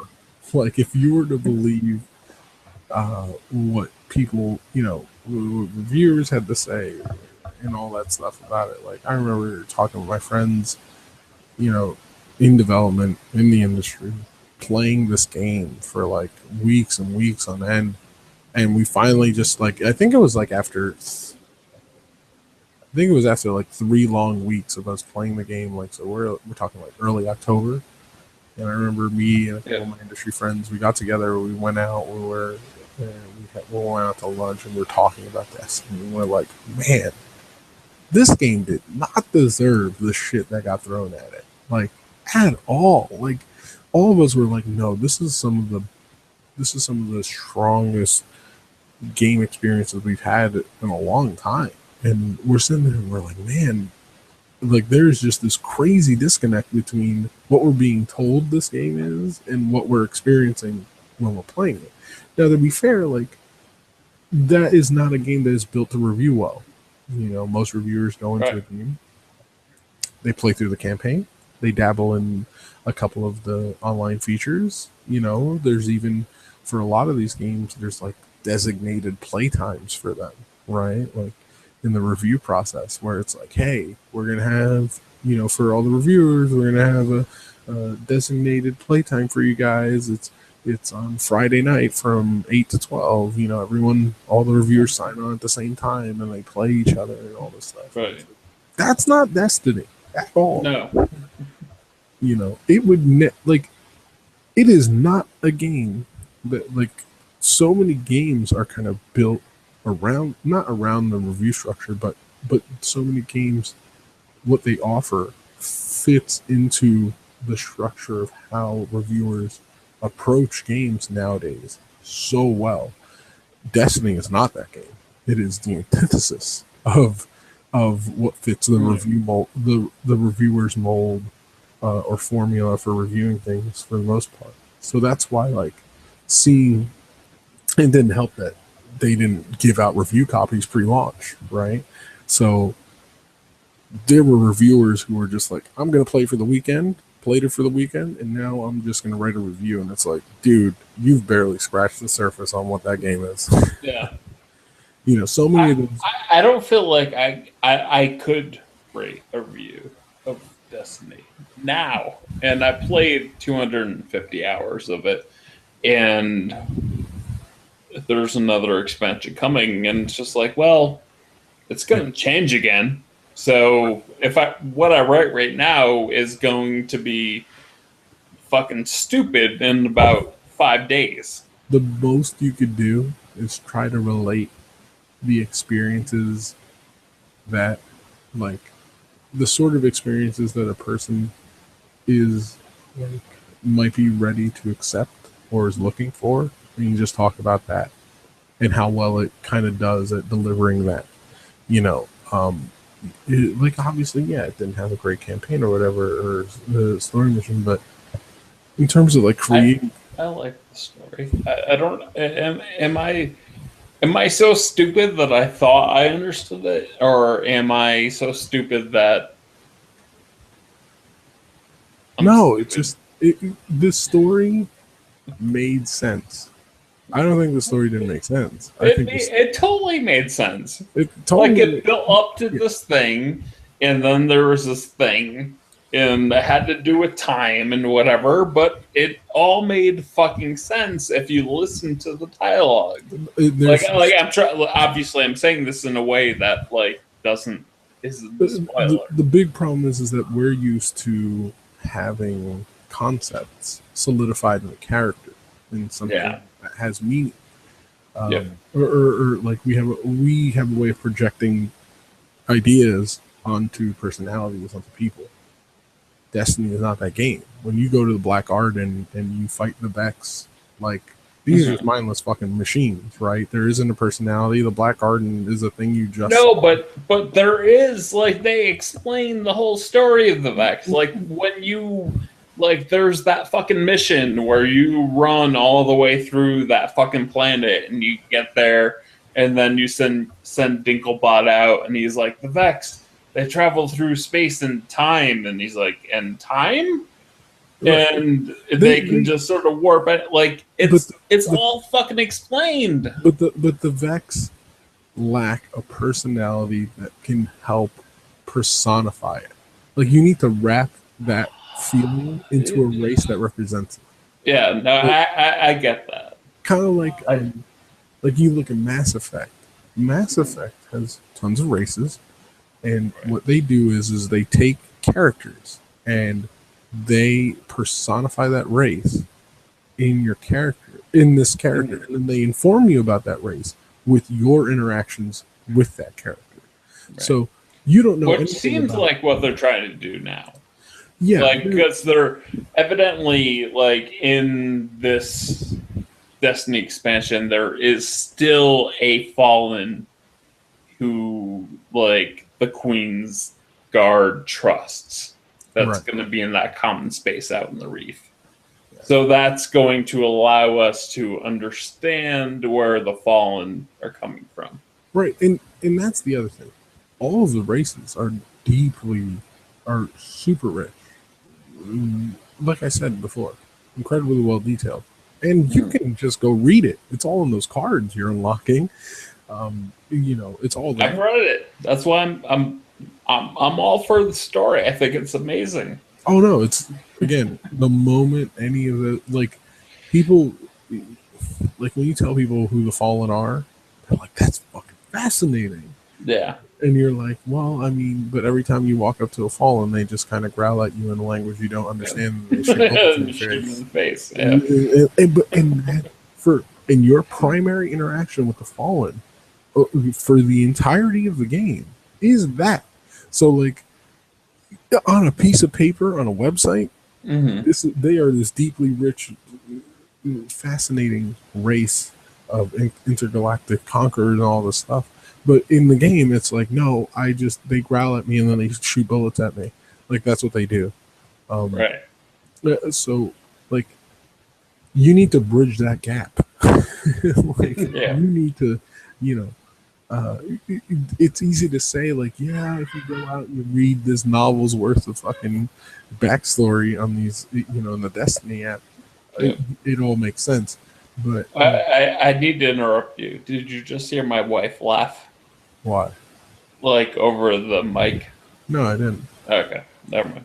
Why? She's like, oh my god, you're still going on about Destiny 3? You're probably in bed. Like, it makes so much sense. No, she's in the other room, and there's a huge wall. Oh. But she laughs so loud that I heard it echo through my headphones. I remember when you two were playing Mario Kart, and she has a very loud laugh. One of the best parts of her laugh, or not one of the best parts, but this is what she usually does, like watching TV, and she watches good, like, humorous TV.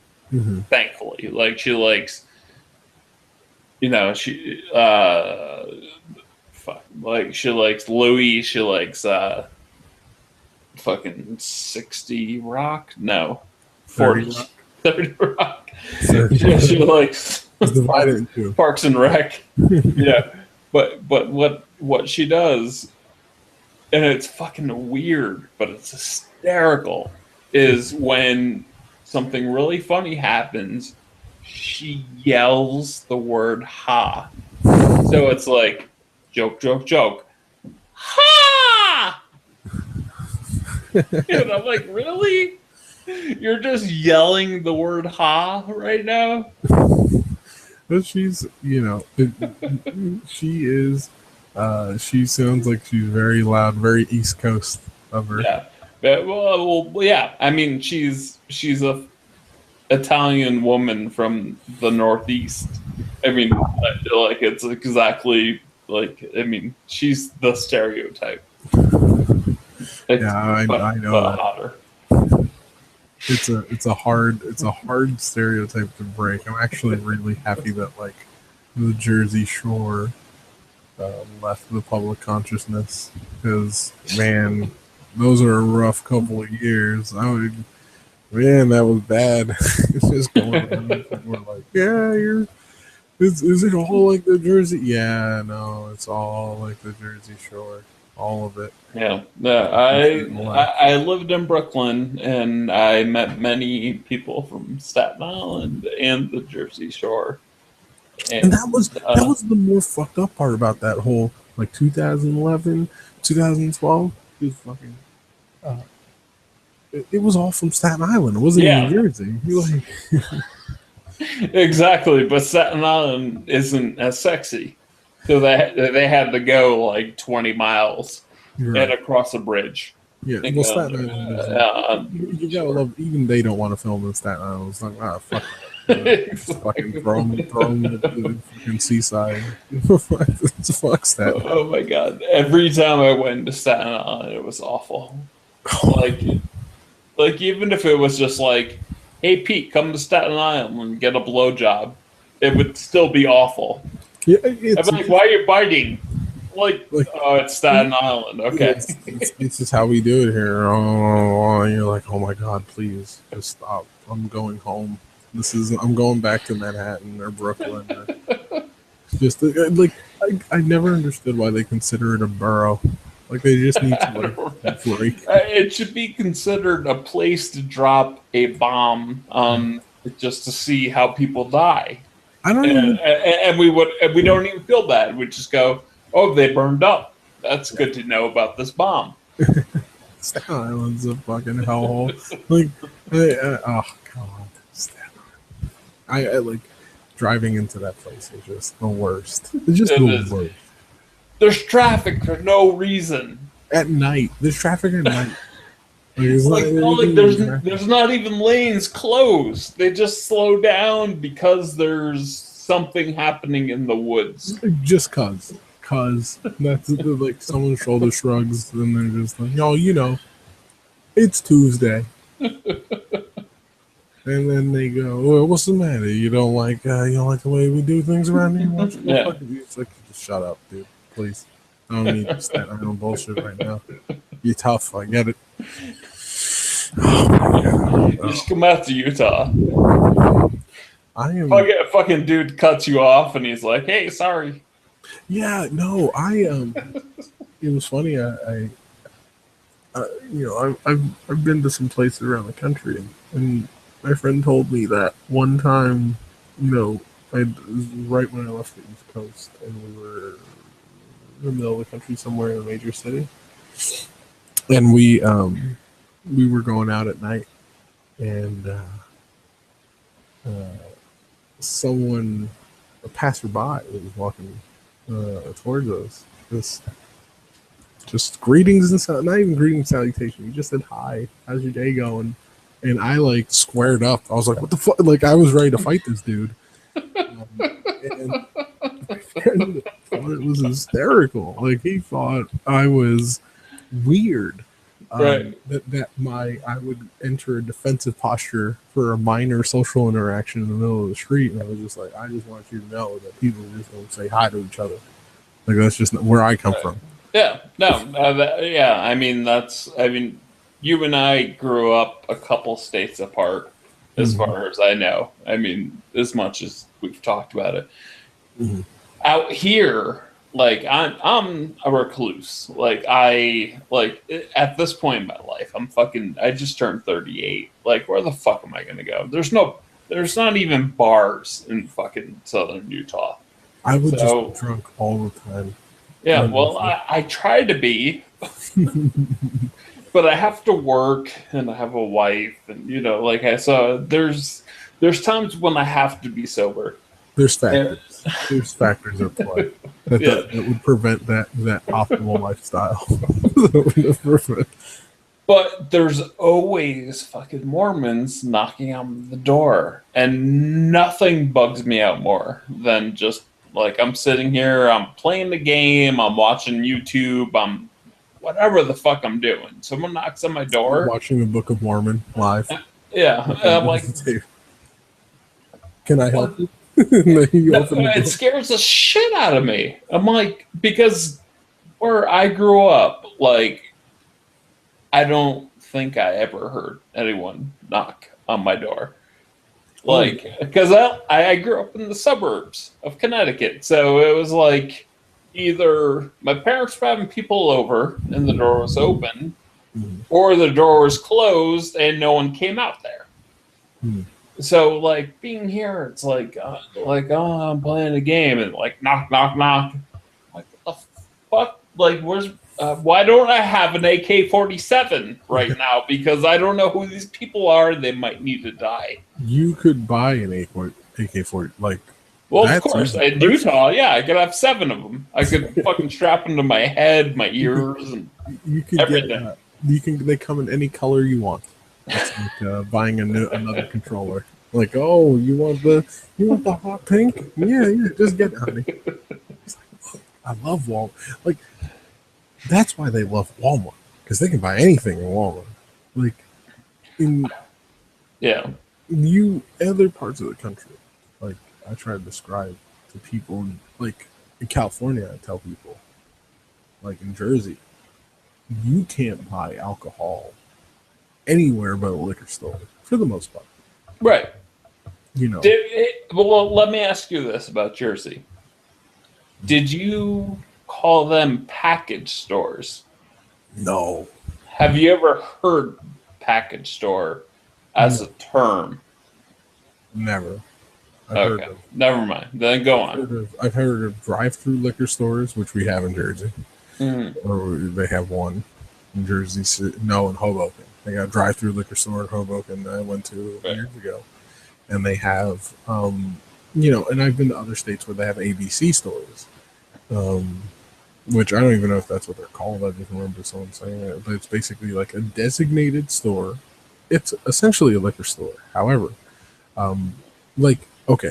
This is what it is. You can buy beer anywhere. but you can't buy liquor anywhere. You can only buy it at a very specific store called the ABC store.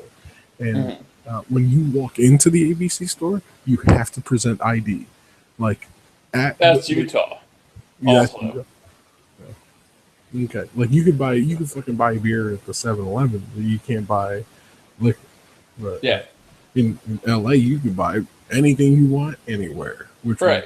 was fantastic. That's how it was in Connecticut. That's how it was when I was in Vermont. That's how it was in Brooklyn. In Utah, you can buy beer anywhere, but it can't be more than 4%. Yeah, they had that restriction that you can only buy craft beer in the ABC store. Anything that was like, because if you're drinking 4% beer, like, I'm trying to buy like fucking Molson's Triple X, Right, like 9%. right. My wife and I, like when we lived in Connecticut, we used Google for magical reasons, and it was like, what beer has the highest percent? And it was fucking great. And we got this beer, and then we were fucked off our asses, and then we're like, and then we fell asleep and woke up and had headaches. And that's what we did. Out here, nope. Beer is 4%, and if you want liquor, you have to go to the state-run store. Yeah, they always give you a hassle, and then like I guess the whole idea is that they don't want you giving it away to some stranger or an underage kid, and then if you do, they want to be able to track the bottle to who bought it. So it's always just a hassle. It's never actually been something I've enjoyed. But then again, I've never lived in a state where that was like the MO. Not yet, anyway. Not yet. Lord knows. You have a lot of time ahead of you. Even though we've tripled or doubled the viewers talking about this, but that's only going from talking about beer. Yeah, but that's only going from 3 to 6. How many viewers do we have? 6. Oh, hey guys.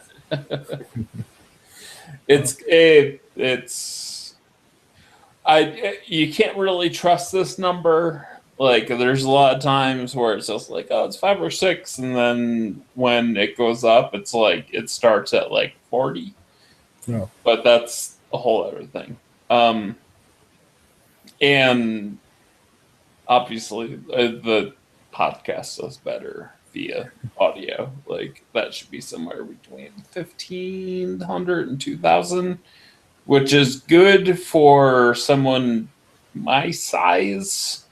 Yeah. That's shit for someone, like if Giant Bomb put out a podcast and it had 2,000 listens, they'd be like, this is the worst thing we've ever done ever. But anyway. It works. It's still fun to do. It is. I'm glad you invited me on. The whole point is fun. I mean, like, I'm not doing this to, like, fucking expand, like, my listenership or, like, make more people like me or whatever. Like, I don't even know how to make people like me or care. Like, I'm kind of like Carl, or like the Marx Brothers. Like, oh, you like me? There must be something wrong with you then. But anyway, I want to throw a bunch of games at you. All right.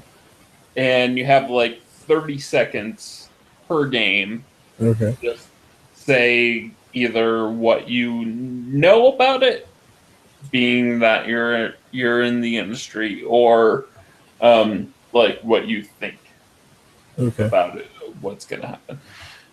So I'm going to start with, I guess, the biggest for PlayStation 4 owners. Uncharted 4. What do you think is going to happen there? I think it's probably going to be pretty good. I know some people who are kind of working on it, and like the big thing is that I don't. I think it's going to actually be really good, mostly because they they're going to have the amount of time it takes to finish that game, right?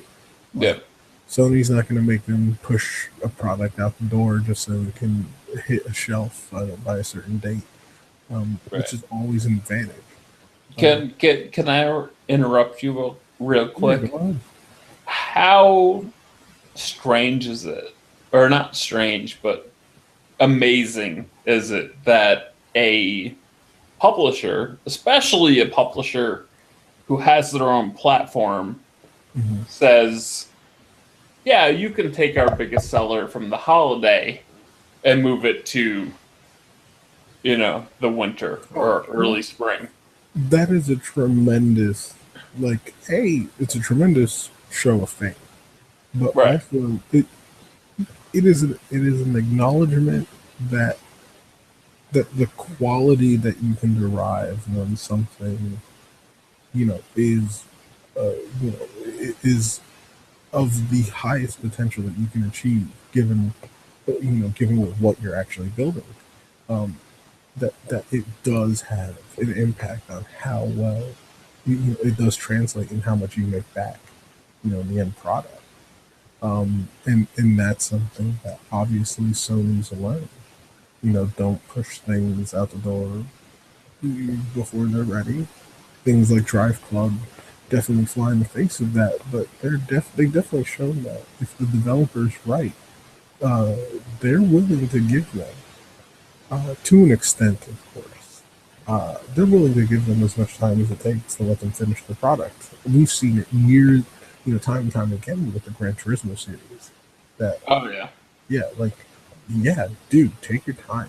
We know that. Those dudes have the longest leash, Yes. like the longest corporate leash, Mhm. I think probably in any corporation. Right. Yeah.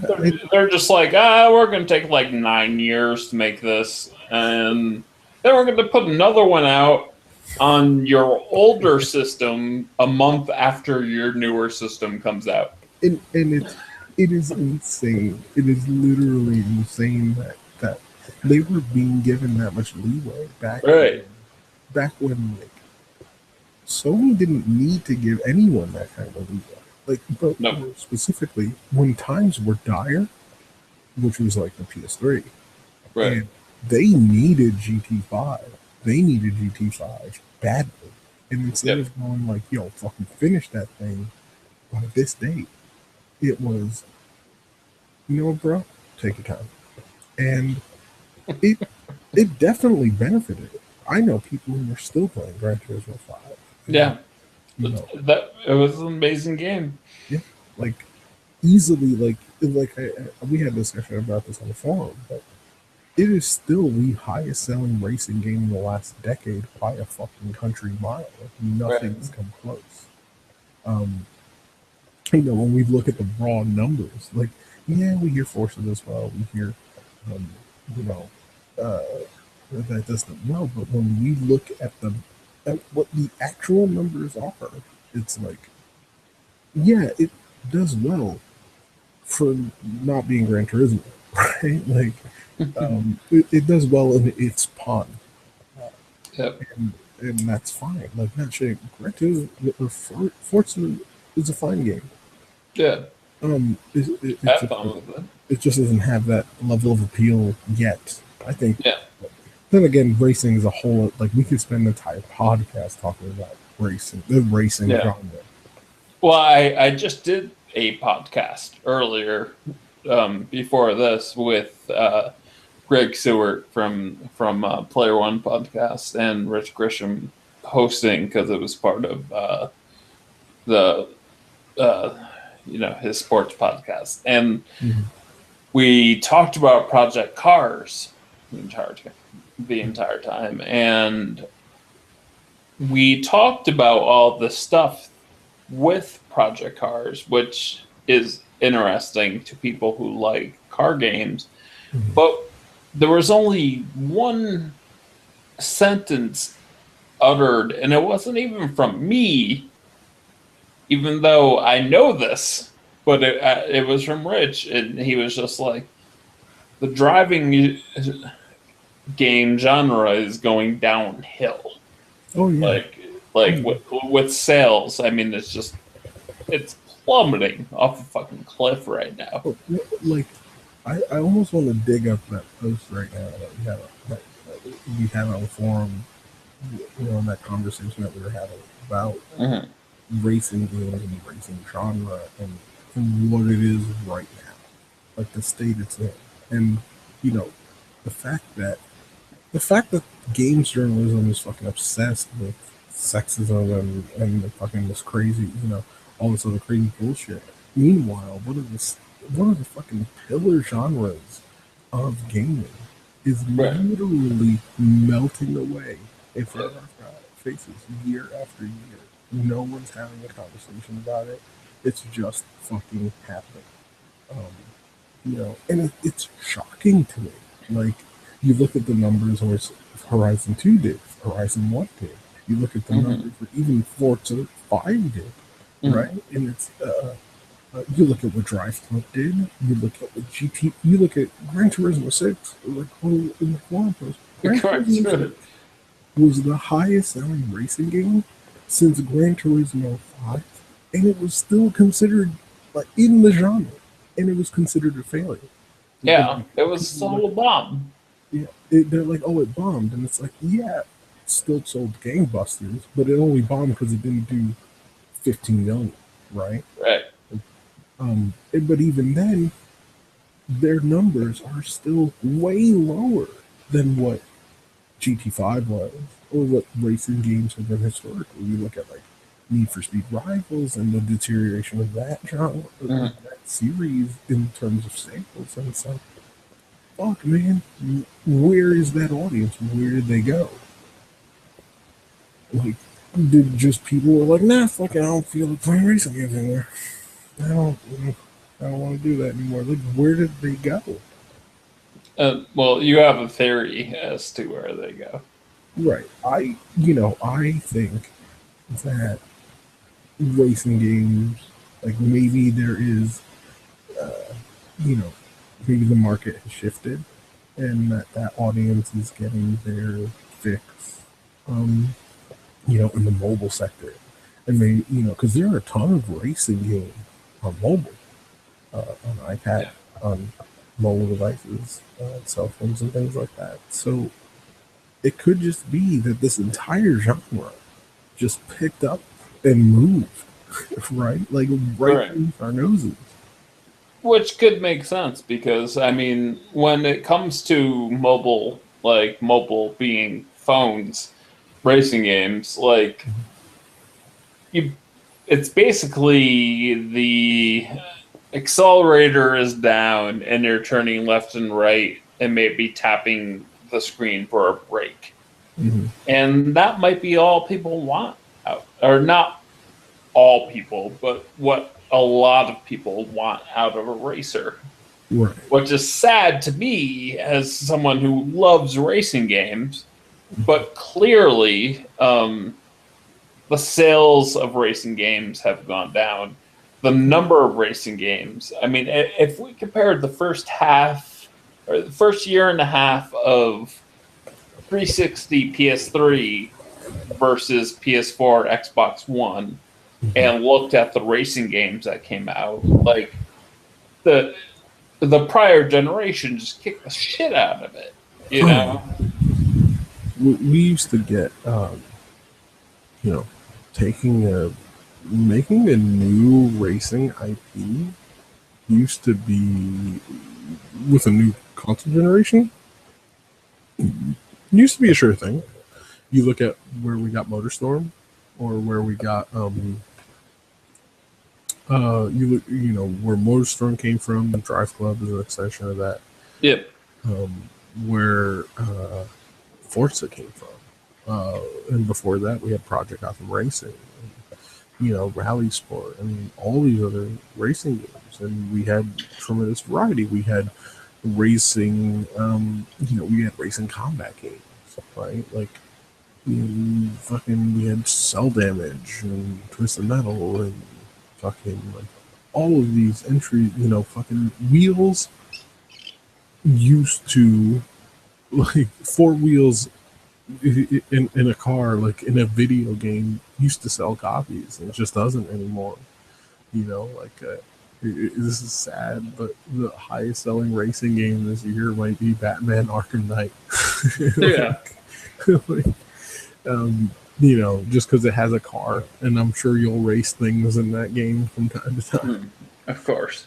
But like years prior, I'm really scared at how GT7 will do. I think it'll be the last bastion because the guys who buy Gran Turismo, they're not buying a racing game. I mean, they are buying a racing game, but Gran Turismo is more than a racing game. It's more than laps around a circuit. It is recreation. It is vehicular recreation, digital vehicular recreation. And, right. And that's why those games take so long, because they go through, they capture so, extensively capture a level of detail that very few other people go out of their way to do. And they get so many different customization options, and they do all this work to replicate the feel of the car, and doing something like that takes a long time, which is why they get such a long leash. But that the people who buy Gran Turismo, that's what they want. Like they want to then be able to recreate this car with these specifications and then take it around the track to see how it would feel. Like if a Gran Turismo player can't take the car that they're seeing on screen with those specifications and then recreate it in real life and get the same feel, then it's not a Gran Turismo game. Right. And the guys I know who they don't buy games. They buy a PlayStation, and then they buy Gran Turismo, and then that's all they play. Right.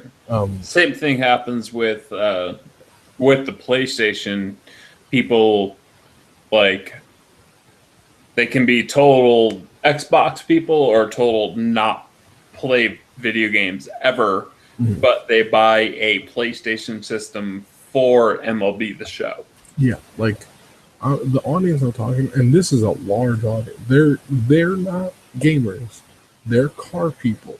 They're gearheads. Not This is just the way that they get to appreciate that hobby of theirs in another way, in a more convenient way. You're so clearly from Jersey. Yeah, like I got friends who build, like they buy the racing seats, they customize parts of it, like they go and they're fucking gearheads. Like that is what and they play Gran Turismo, and it's like, hey, did you ever hear of Forza? They don't give a fuck. Like they don't even play video games. Like Gran Turismo is an extension of their car fandom, their gearheadedness. They're not even buying a console; they're buying Gran Turismo machine. Yeah, a Gran Turismo delivery device. Yeah, and it's the same thing with baseball. Like if there were other baseball games on other platforms, like you would see people go, "Look, I just want to save as much money as possible. I'll just buy an MLB fucking like."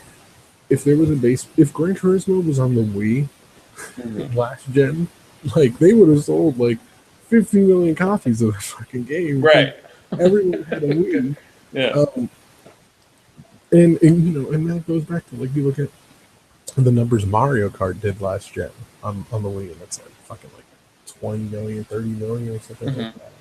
It's like, holy fuck, like that's crazy. But it's just everyone had one. And they like racing, doing racing with friends. It literally became a delivery service for Mario Kart. Right, and this is gonna piss off all of the people who like me and the Player One podcast, but like the Wii really didn't have shit for like other than like like the fucking Wii Sports was like, oh, this is really cool. This thing's cool as fuck. And then it was like, I don't know what to use the system for. When you look at what sold on the Wii, like there's party games, there's Guitar Hero, like I think like outside of 360, and even with 360, like one of the best selling versions of Guitar Hero was the Wii version. Right? Really, I didn't know that. Oh yeah, yeah. They did gangbusters. Just Dance was available on everything. Yeah, I knew that sold well. Like, part of it is just they reached way more people, but also like people were Guitar Hero players. They didn't give a fuck what platform it was on. They just want to play Guitar Hero, and they got a machine that in their house that can play Guitar Hero. Like you got to think like if Rock Band was on the Wii, I don't know if it was. Let me look that up real quick. I'm sure it was. I don't think. Well, so. maybe not because the Wii did not have any sort of built-in download system, and that's how Rock Band made all its money. They had a special edition of Rock Band 1. Yeah, okay. They had a special edition of Rock Band 1, and then Rock Band 2. Let me think if Rock Band 2 came on there. No, they still had it. Oh yeah, there was no way they weren't going to touch Rock. Had to be there. Yeah, and they still had Rock Band 3 on there. Fuck yeah, no, the Wii.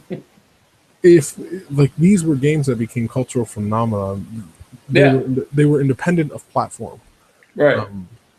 And they did well. Games that were off. That's why Activision actually thought it was a worthwhile investment to get Call of Duty 4 running on the Wii. Getting that tech there, and they produced other versions of Call of Duty like after that, and they sold well on the Wii.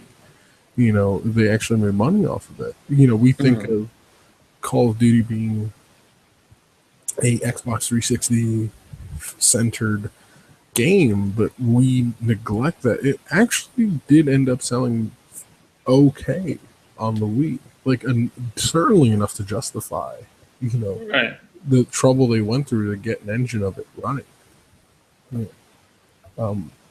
But yeah, like these are just games that like people just want a delivery method for them, and maybe for racing, like it's kind of an extended version of that where people have cell phones, people have iPads, they have way more of that than they have a console, and they have more reasons to get those than a console.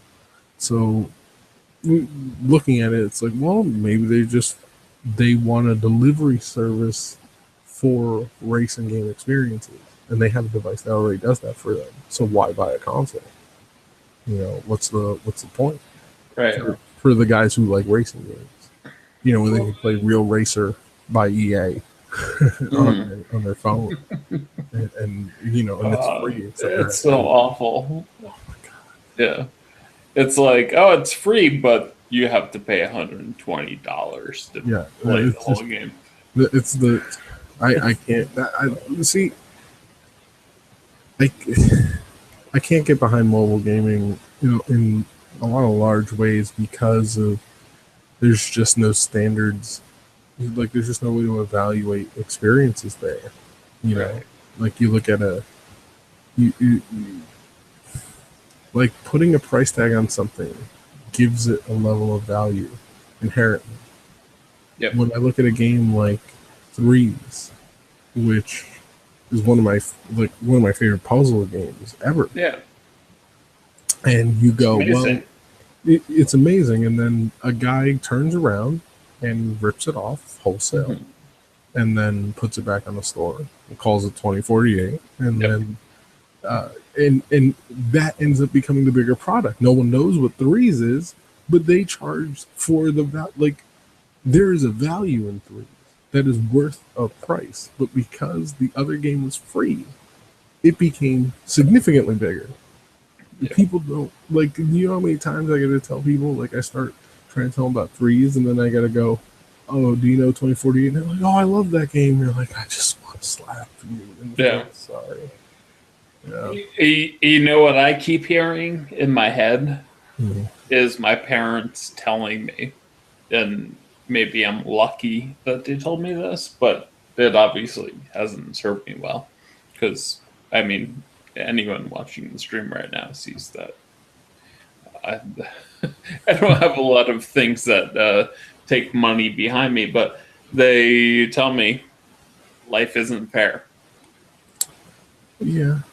There's definitely there's definitely a feeling like that, especially in that market. Like when you give a market like that so much free reign, right? Yeah. Where people in a weird way. This is happening to Steam also. By Oh the yeah, way, I was literally that's what I was about to bring up. Like Steam is kind of going through that right now, where you know, in a weird way, they keep trying to opening up the platform to get more experiences on it, and in a weird way, like almost trying to make it look like a curated version of the App Store or Google Play. but they're getting worse experiences. Oh yeah, no, that's yeah, and like to a point, they just want to be able because Steam knows that the moment that they stop being able to offer play like by broadening the requirements like to gain access to Steam, whether it's early access or green light, um, it keeps them competitive because they know they're competing with Google Play. They know they're competing with the App Store. Um, so by opening that up, it gets those experiences on the platform so that if there's a user out there that goes, well, maybe I'll just start depending more and more on mobile gaming, this helps stem it somewhat. Because Right. Steam is still serving the PC gamer is still being served by Steam. This just makes it so that it shores up their support instead of them losing like little bits of ground to that mobile store. Instead of them going, "Hey, I've heard about this game that's on Google Play." Instead of going to Google Play to try it out, they just try it out on Steam, and that's what Steam wants. It's retention. Yeah. Uh, like that's all it is. But they know that. But they absolutely know that by opening the doors, they've allowed a flood of shit to just kind of fucking wash over the platform. Which is like, I mean, that's paying off in huge chunks for Jim Sterling. Right. Oh yeah. No. I mean, like he just feeds on that shit. Oh, And I'm not saying that in a bad way. I mean, like he's someone needs to call that shit out, and he stepped up.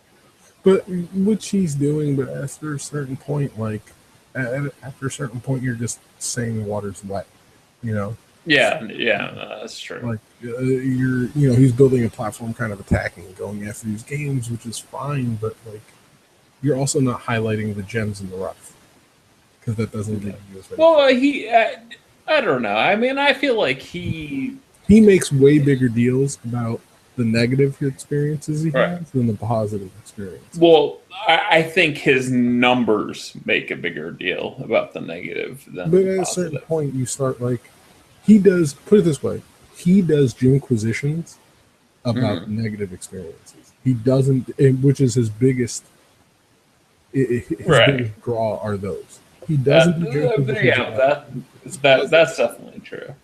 Like he'll do Let's Plays and he'll do things on the side highlighting these positive, like these good games that he's finding on that platform. But when it comes to this fucking standout experience that he's having, it's always negative, and that he puts it on his biggest platform, which is Jimquisition. Which again, that's like his prerogative, but it does get a little redundant after a while. Like, I mean, it's Ubisoft and Konami, like for the past 2 months. Right.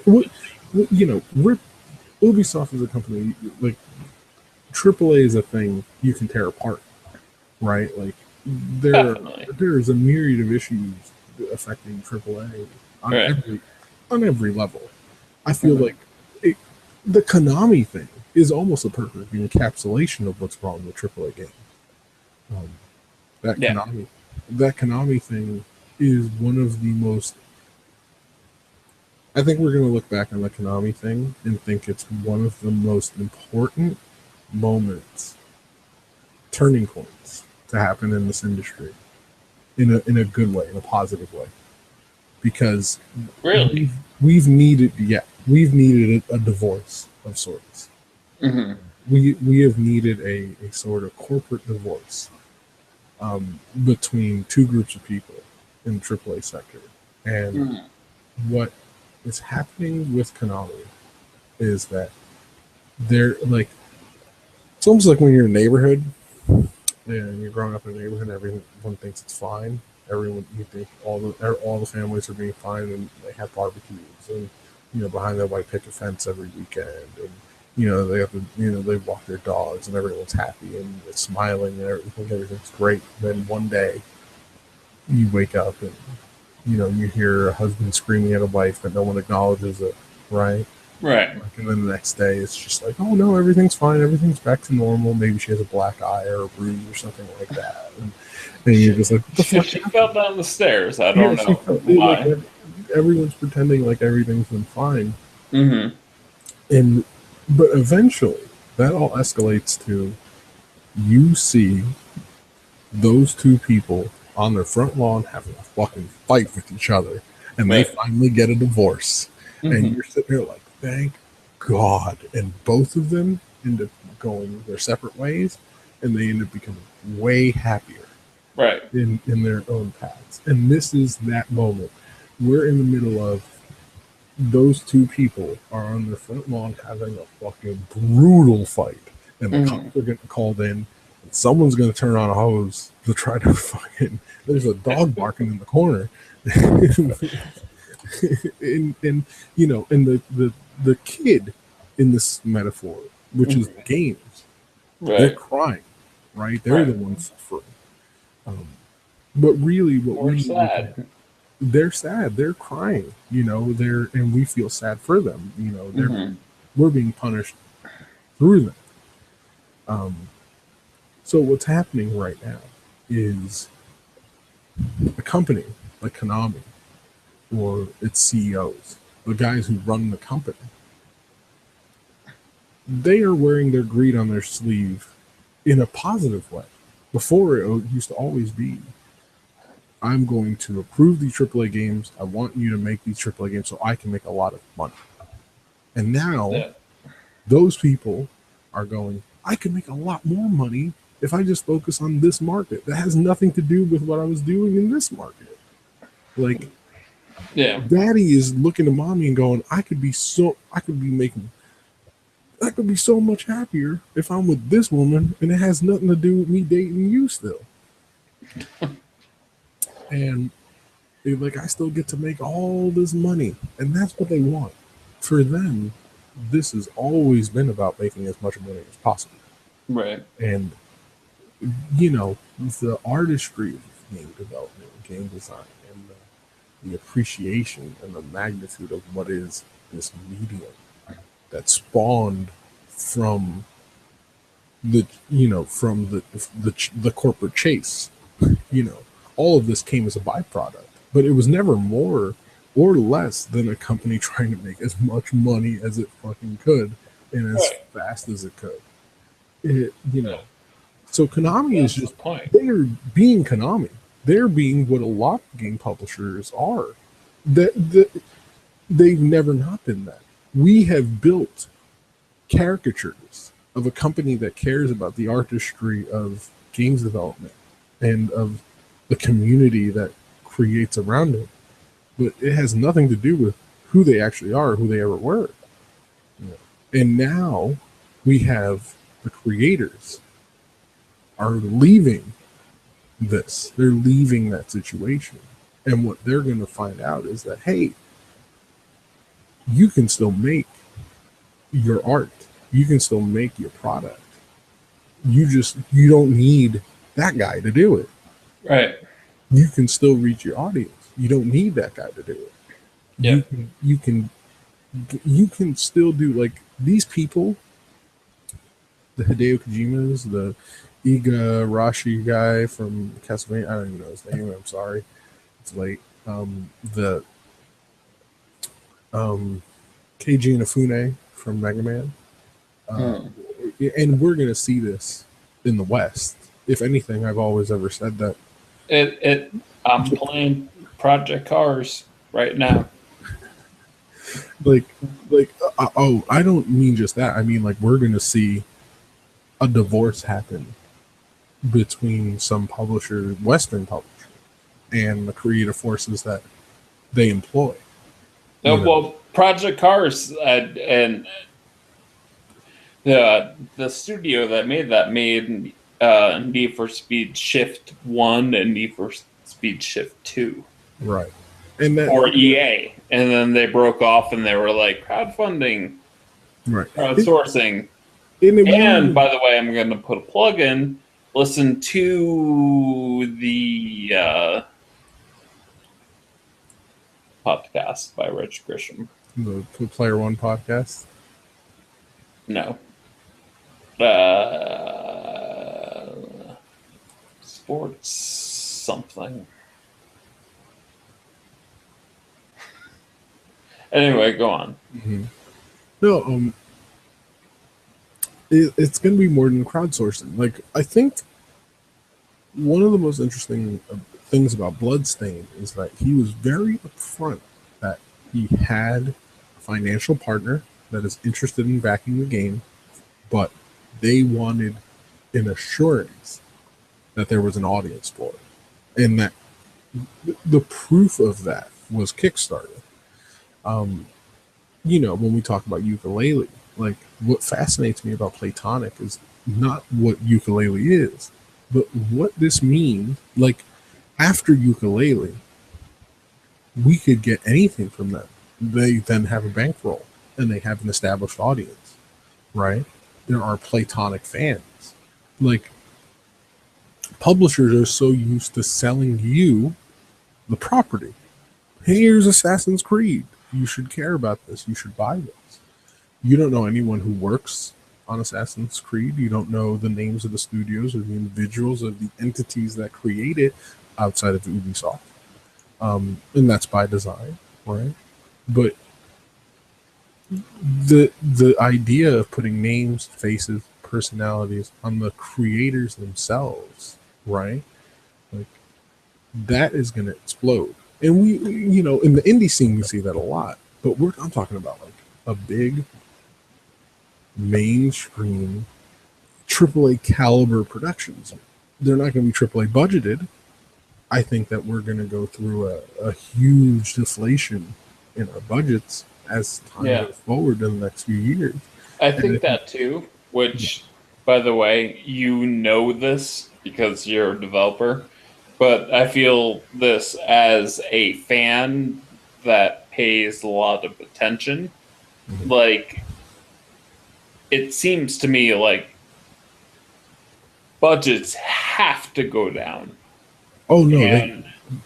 And with that, you scrape away the fat and you just bring the meat, like the people who really care about whatever game. And I don't feel like game quality is going to go down. It'll go down in areas that don't matter as much as people think they do. Would Uncharted, like, we look at Uncharted, for example, and we look at all the bells and whistles, because they're really attention grabbing. But that's not what makes Uncharted. Now, obviously, if the animations were of a lower quality, like a couple of notches down, would it be noticeable? Yeah, absolutely. Yeah. Yeah. Would it make it that it's not Uncharted? Now, that's the interesting question. Would it make it that it's not Uncharted? Now, that's the interesting question. Would it make it that it's not Uncharted? Now, that's the interesting question. Would it make it that it's not Uncharted? Now, that's the interesting question. Would it make it that it's not Uncharted? Now, that's the interesting question. So is Uncharted really just its lifelike animations and the way it helps you, feel when you're playing the game? Or is it the experience of playing the game? Is it the gameplay? Right. And I think for almost every experience, you'll find that the bells and whistles, those things that we focus on because the audience cries out for it, right? They're like, Mm-hmm. we want higher fidelity. And that's what we keep hearing. And it's like, okay, I'm going to spend all this money to try to recreate that higher fidelity for you. Um, and But that balloons the budget. can And I interrupt for a second? yeah, yeah.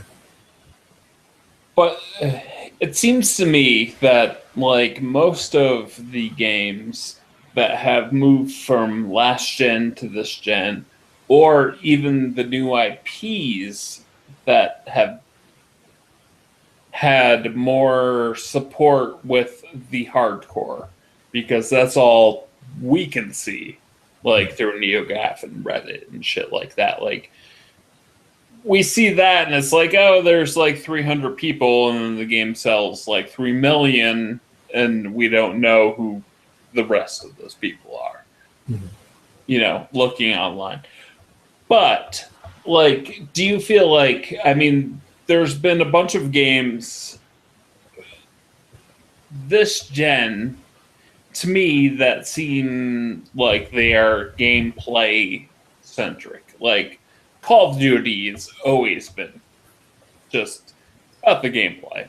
I mean, it has its moments, like in single player, ship blows up, helicopter shoots missiles at where you're at, and you dive, whatever. But it's mostly about fucking playing it.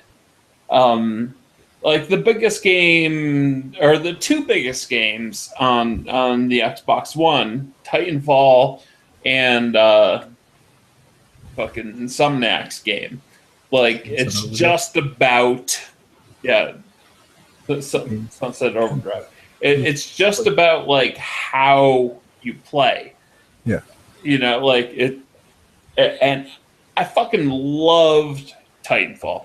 Loved it. I streamed it like fucking crazy.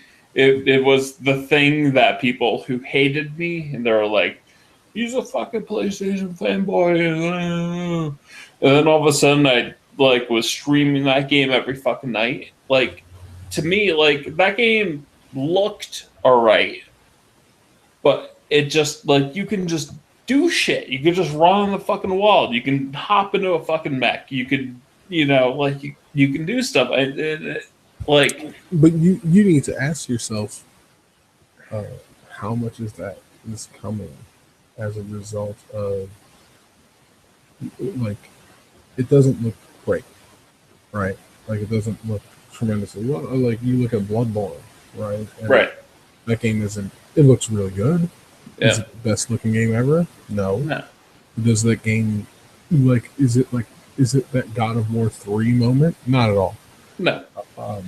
But does it need to be a great game? No. No. It doesn't need to.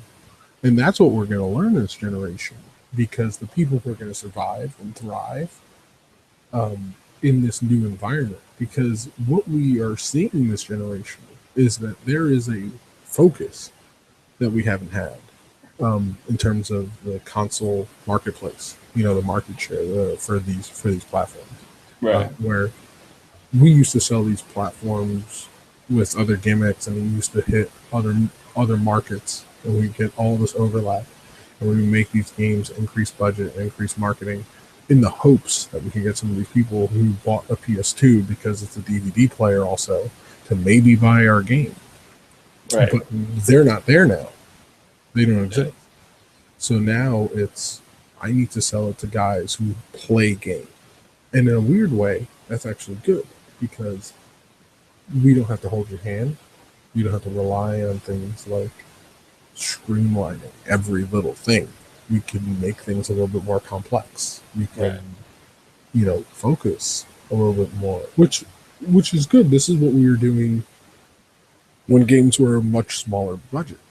I look at take Street Fighter V, for example. There was a recent talk Capcom did during the fiscal report, where they announced that, and this didn't really hit any news sites, but the sales threshold for profitability for Street Fighter V is 2 million units.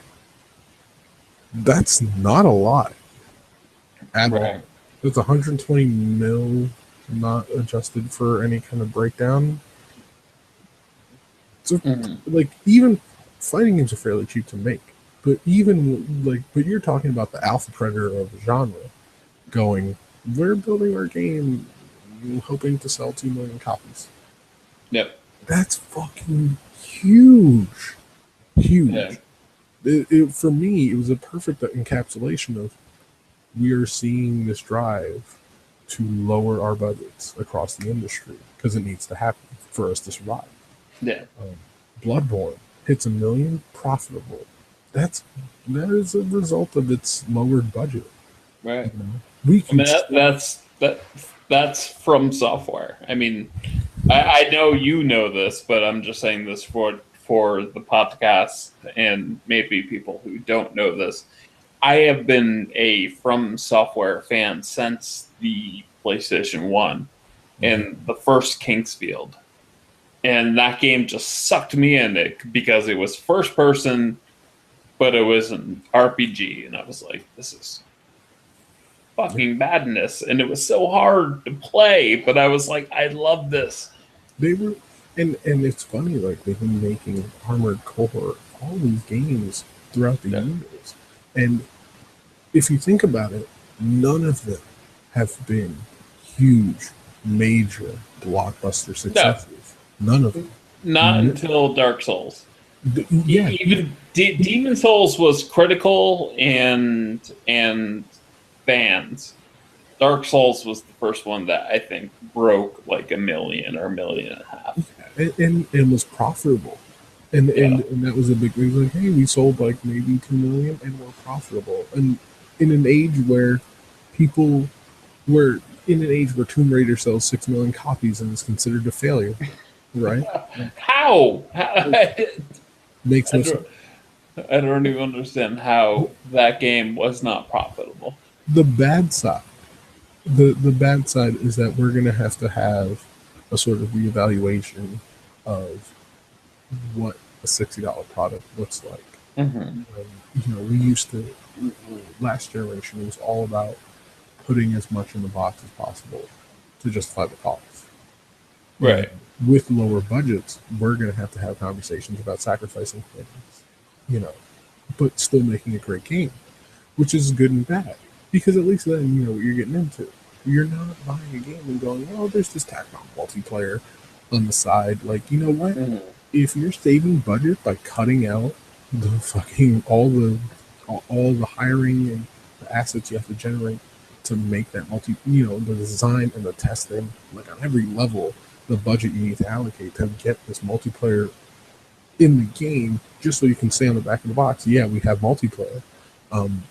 If that drives the budget down and makes it so that, hey, guess what? The core feature that people want to play the game for, single player, they can go out, they buy the game, and we can make profit off of that audience. And that's what we need. Like, this needs to happen, or else, like, and that's the thing. Like, the term AAA is going to change. The idea of what AAA is going to evolve. And, like, for example, I look at Ukulele. That is a AAA game that they're going to sell for $30, right? It's a AAA 3D platformer in my eye. It's just, they're looking at making some cool looking creatures and they're using 3D assets and cool lighting and things like that. But they're going to do it with 15 people, and guess what? The scope of that game is very limited. But I know what I'm getting into, and I'll gladly pay. But that it's going to change what AAA means. What the AAA experience is not going to be about, the big tentpole E3 thing. Like, honestly, the biggest AAA game, quote unquote AAA game, probably that will be like for a few years is going to be like No Man's Sky, and that's like a fucking couple of guys in their basement, right? you know. In that game, you know, But I mean, that's also what fucking Minecraft was. I mean, well, Minecraft was one dude, right? Like AAA, I think we're going to redefine AAA to be, instead of have it be about the budget. I think AAA is going to be about the potential market reach your game could have based on what you present.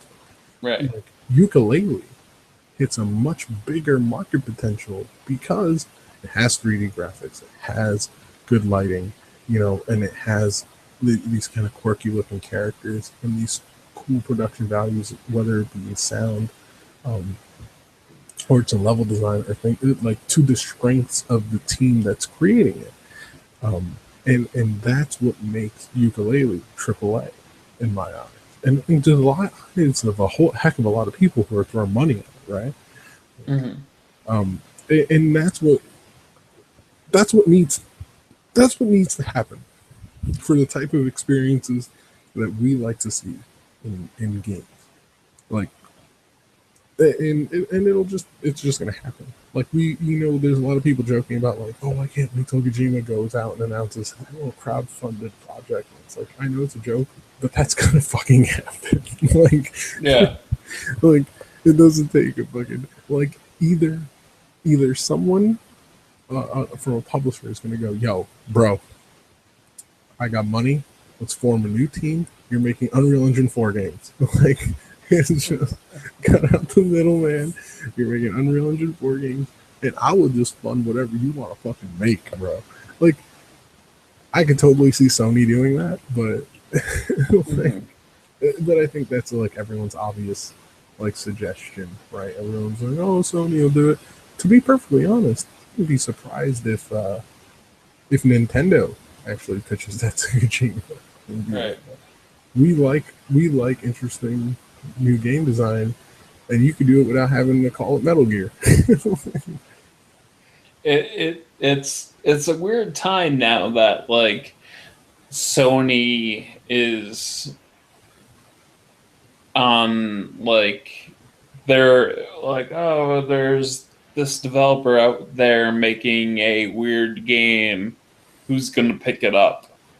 And it's Sony right now. I mean, like, you know, like with No Man's Sky, with fucking whatever. Like they just keep grabbing all of these games smartly, and I think that comes from Adam Boyes, who I'm not trying to like fucking name drop or whatever, but I've had conversations with him. He's not my friend, but I've had conversations with him, and he is really passionate about games being fun, games being interesting, games innovating, you know. And you look at like Microsoft, and I believe that about Phil Spencer. I believe that about the idea Xbox guy. You give him way more credit than I do. I don't believe that from Phil Spencer at all. He is a corporate guy. Yeah, he's a corporate guy who speaks our language. Yeah. He knows what we want to see. That's probably true. He doesn't feel about it the same way we do. He just knows what we want, and he knows how to speak our language. That's it. Yeah. He's not. That's probably true. I mean, there's been so many promises, and like right now, I feel like this is a shitting on the Xbox episode, but like I would love to sing so many promises about like this is going to change the Xbox, that's going to change the Xbox, and like right now it's like DirectX fucking 12. That's it. Oh, this game, you know, Project Cars just came out. It's 900p and 1080p on the PS4. Oh, I wish DirectX 12 was out because then they'd be even. Oh, God. And it's like, what? Like anyone who like I've never like the only game I've made in my life, or I've actually made 2 games in my life. One was a tower defense game in Little Big Planet 2, and the other was a role playing game in fucking RPG Maker. And even with those really simple tools, I know that, yeah, okay, like This Project is not. Cars is going to be fucking 1080p because of a API. Yeah, No. it's not. Like, the fans, you know, people like we revolve around a lot of communities that like having discussions about this stuff. So for them, it's like holding out hope, and they're like, oh, this is gonna be that X factor. This will change things. Like There's been people, so many for them, though. and you know what? On one hand, they're obviously fostering it. They're not going to come out. What's funny is that Spencer came out and was like, no, this is actually not going to affect the Xbox One as much as people. And people were like, no, he's fucking crazy. He's lying. Like, people were just like, no, he's not. He's just playing it down so it's better in the future. And I'm like, no, he's pretty fucking honest that, like, will it change something? Sure. Is it anything that's outside of the ordinary? Absolutely not. Like, someone asked me, like, someone asked me, what could they realistically expect in terms of advancements from this generation? Not just from Microsoft, but from Sony too. And I said, nothing is going to make these machines do anything that they weren't designed to do. Right. They are, we know everything that they can do.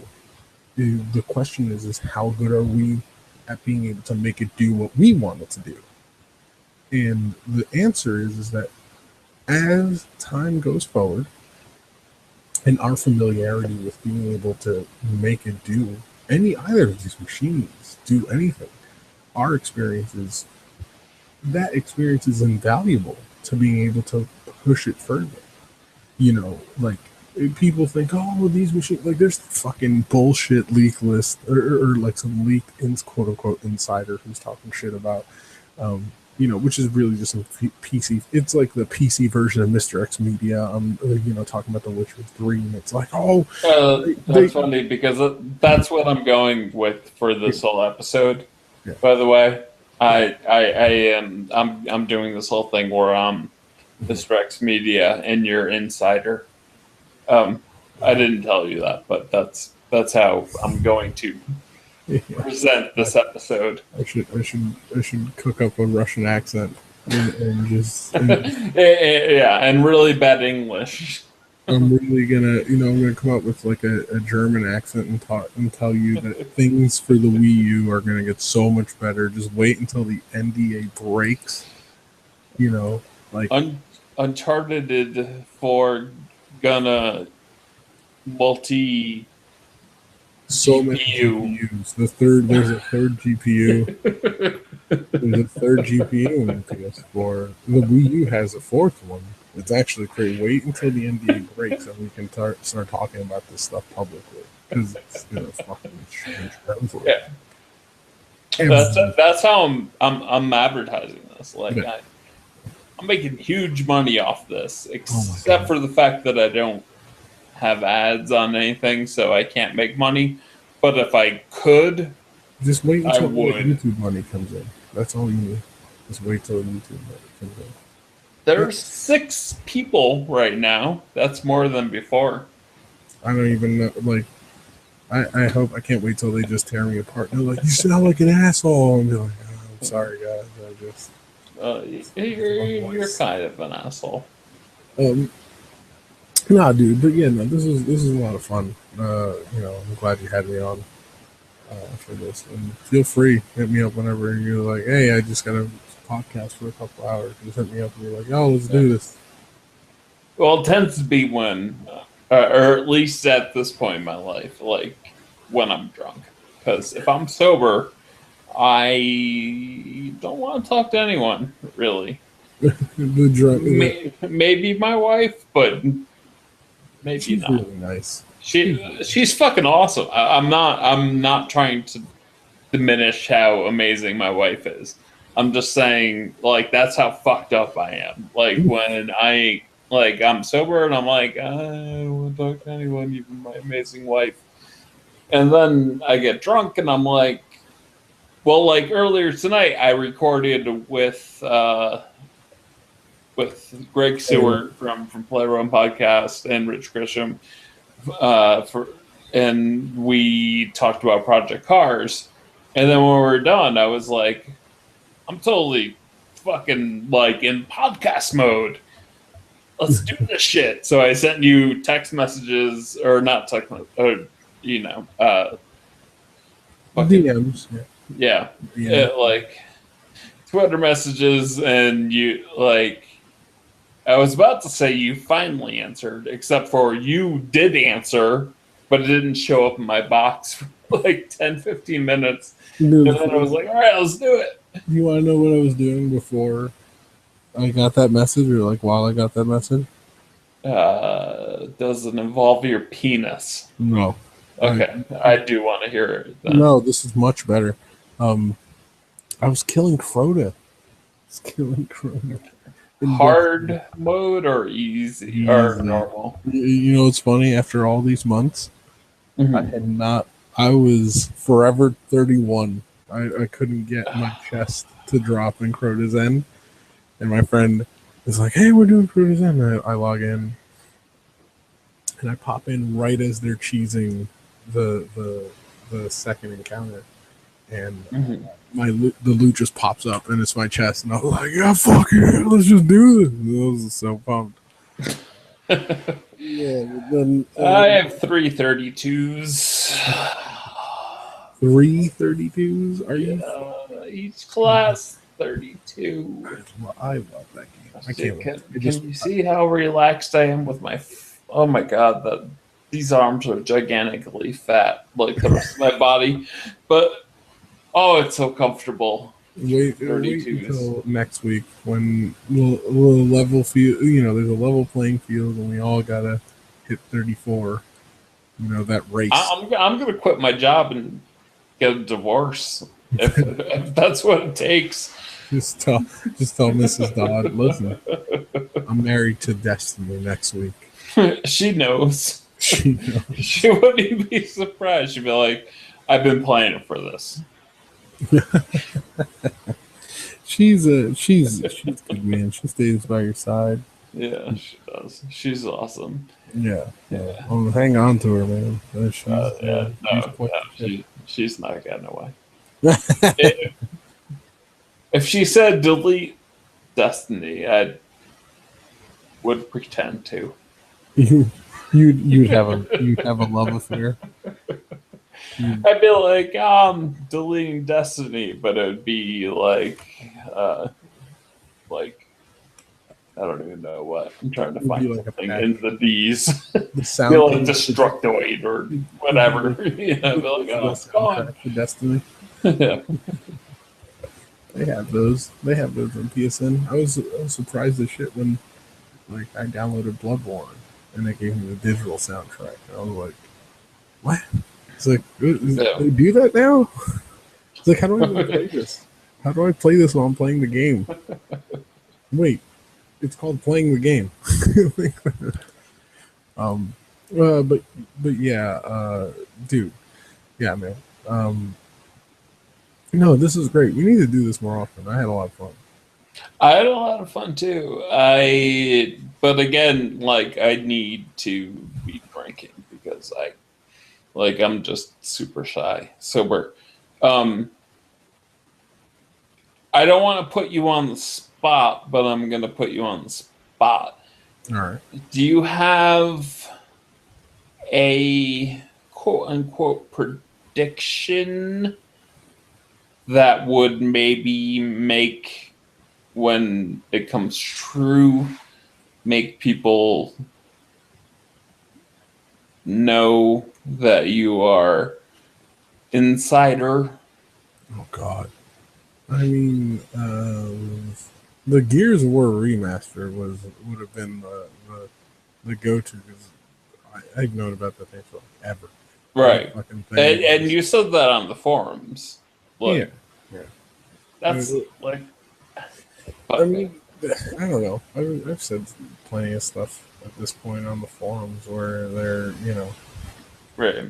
I think the big one would be Bloodborne DLC that's coming. Hmm. The, the all What is stuff. it? Hmm? What is the Bloodborne DLC? I don't know. I don't know anything about it. I just, it's funny when I hear things, I tend not to go into, I tend not to ask too much detail just because of, like, it looks weird, looks odd, all right? Like, Hmm. it looks like you're fishing for information for some reason. Yeah. And that's when people start clamming up and they don't want to say anything. Right. No, I Right. usually just, I'm like, oh, people casually mention something to me. I'm like, that's really interesting. And I kind of just bring it up. I tend not to try to poke for more, but there's always, I think, the big thing this E3 that I've heard was the Devil May Cry 5 thing. But even then, that's like, I don't believe it. Right. Like, That's like a friend of mine at Sony who told me Gran Turismo, was it 7 now? mhm. He was like, I've heard internally that it may come out this winter, but I don't believe that. Yeah, I like. I think the big thing is that now that we're at this point in the in the industry, like, or at this point in the generation, it's kind of easy to predict when things are going to happen. Right. Like Jeff Gerstmann talking Like, about, we should sign up to NeoGAF now, new names, yeah, and be like, there's going to be an Assassin's Creed next year. And right. people are like, oh my god, next Insider. I guess the big one, what is it? Oh well, there. I guess I did hear this one thing. I heard this one thing recently. I heard that there's a new Prince of Persia coming, but it's going to be really disappointing. All Really right. disappointing. Well, let's end on that. Like, like, no. I guess this would like prove it the best. I hear it's not going to be on console. Right. Well, that's what I assumed Oh, when yeah. you said it's gonna be really disappointing. And I was like, when I heard it, I was like, that's a fucking heartbreaker. I was just like, God. But also, I like the idea. So I'm kind of like, I would play this game, but but I know that it's not what people want. People Right. Well, want. younger people don't understand Prince of Persia, I don't think, because when we were growing up, the original Prince of Persia games were fucking revolutionary. Mhm. So when they, like, restarted the whole thing, those games were great. I had a lot of fun with them, but it was calling upon something that sort of changed the video game landscape.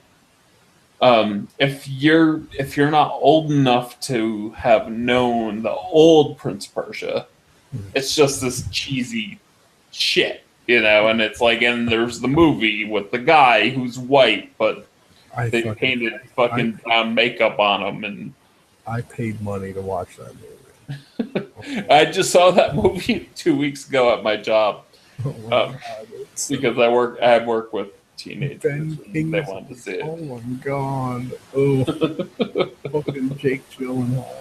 Oh. Jake Gyllenhaal with a brown fucking paint over his face. We like they're gonna make that Assassin's Creed movie next year with Michael Fassbender, and I'm just like, it's gonna be such dog shit. Yeah. No, the other thing I heard we're getting a new Ghost Recon. I fucking hope so.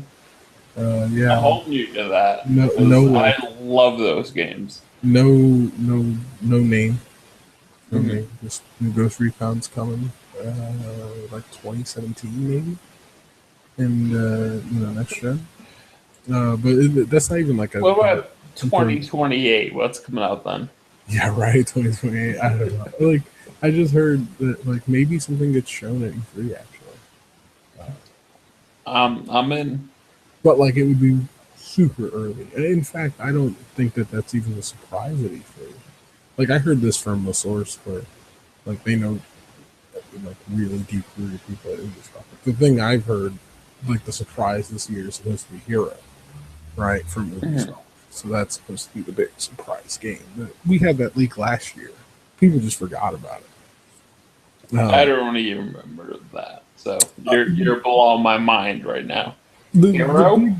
big one I would say that's more of a well informed guess, Hmm. not necessarily. And this is more you got to connect the dots. The Kaiser Soze moment. Hmm. I think that there's a Suicide Squad game being developed by WE Montreal right now. And That would make sense. yeah, they kind of ended Batman Arkham Origins with a Suicide Squad teaser. WE Mm. Montreal has not been talking about what they're working on, but obviously they're working off of an extended version of the Batman engine. Uh, Right.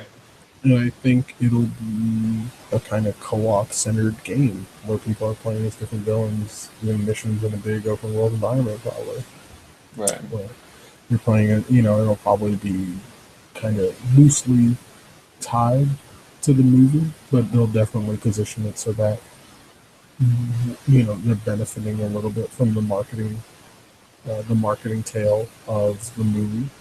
So Hmm. I think that's definitely what WWF is probably looking at, like Suicide Squad. You know, like I That don't makes think sense. Warner Brothers would be throwing that much weight behind Suicide Squad and Mm. have the studio that's teasing a Suicide Squad like thing in a Batman game and then not have them do it. But that's like obvious thing, right? Like that's like obviously number 1,000.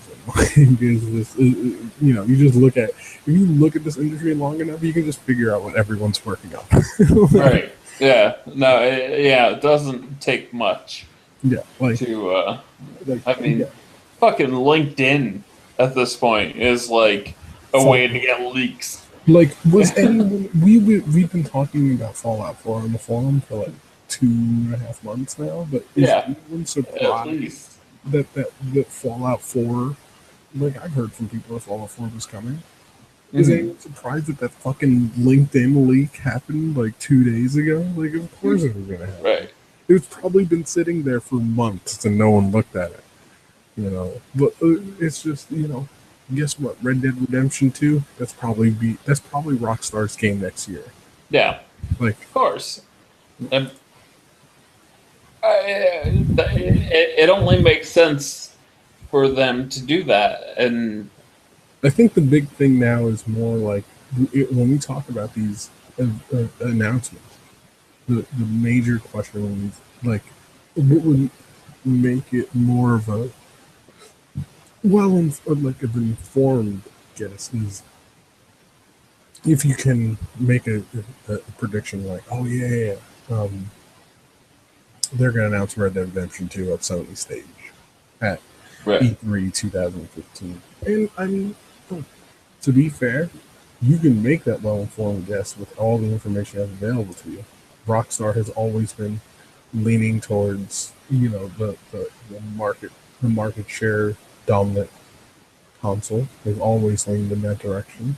Yep. Um, they have a strong working relationship with Sony, and and they don't do E3 presentations without being on a first party stage. So if they were to Yep. announce their new game at E3 at all, ever, at least this year, it would be at Sony stage, without a doubt. Yeah.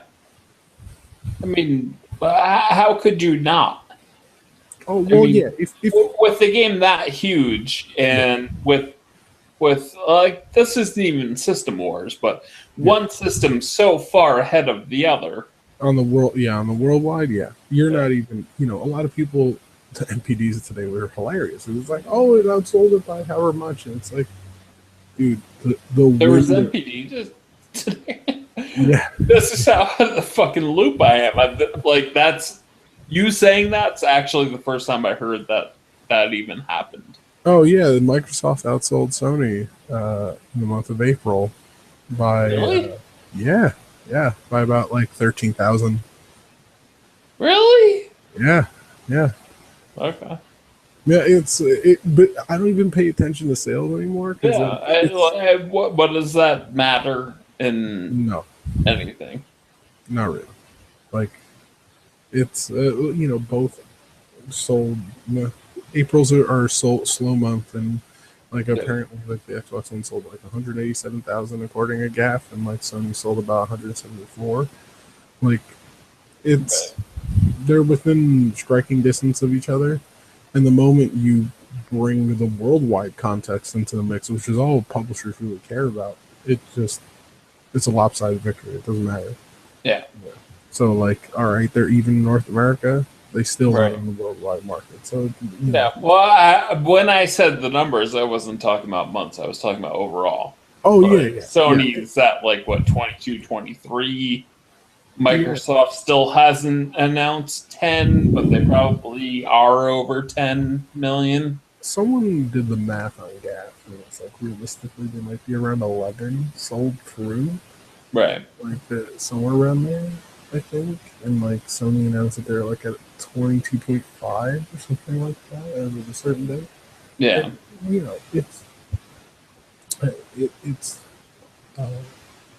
it's like the generation's done in terms of positioning. Like it's over. It happened. And I'm not even saying that as a fanboy. It's just let's deal with facts. Like the PlayStation 4 is going to sell more. The Xbox One isn't a piece of shit. It's not going away, but it's not going to catch. It's a great console. It's just that mathematically, in order for it to win this generation, it would need to start selling way more than it does in territories that historically Xbox has never sold well. Right. And not to mention, like, even in the regions that they have sold okay, they're not selling well at all in, right? And this is before we even look at the UK. So it would need to sell in a whole lot of markets, or in the markets that it does sell in, which is the US and UK, it would need to outsell the PS4 at a rate that is so astronomically high for it to stand any chance of ever taking the PS4 like within a reasonable time frame. That like practically, realistically, it's impossible. Now, doesn't that mean that they can't get within striking distance in certain regions? Absolutely. Like, can they get close in the US? Yeah, absolutely. They're close now. It's less than 700,000 or something like that. It's a realistic number that they can reach.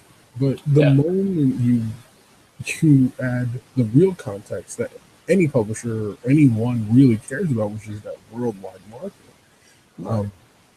it becomes a completely different story. And that's really the only thing people care about. Because like if you're talking about, well, I mean, NA matters. It's like, dude, one console has, if we just look at North America, one console is 7 million, the other one's 7.7. Like, that's that is not a lot of consumers. It's just not. No. It is 22.5 and 11 is those are real numbers you can sell software to. Right. So that's effectively the gen is like I'm at the point where I don't even care about sales anymore. Like Yeah, I don't even. I mean, that's why I didn't even know that the MPDs came out today because, like, I don't care anymore. Like, yeah, it and doesn't matter. for the Xbox gamer, like they're they're having fun. Right. I think that there's a ton of Xbox gamers that are giving a shit about these numbers. It's like, why? You're just stressing yourself out for Yeah. why? Like, Absolutely. I if mean, you're in North America and you own an Xbox One, you should not give a fucking shit about these numbers because you're within a point where you're never going to be not affected yeah. by it at all. Right. Right. Now, If you live in fucking like Taiwan and you have an Xbox, then you might have to worry about ports not making it to you. you live But in in the Italy. United States or Canada or whatever, If like, you're in the U.S., UK, or Canada, you're yeah, golden. yeah, Golden. who gives a shit?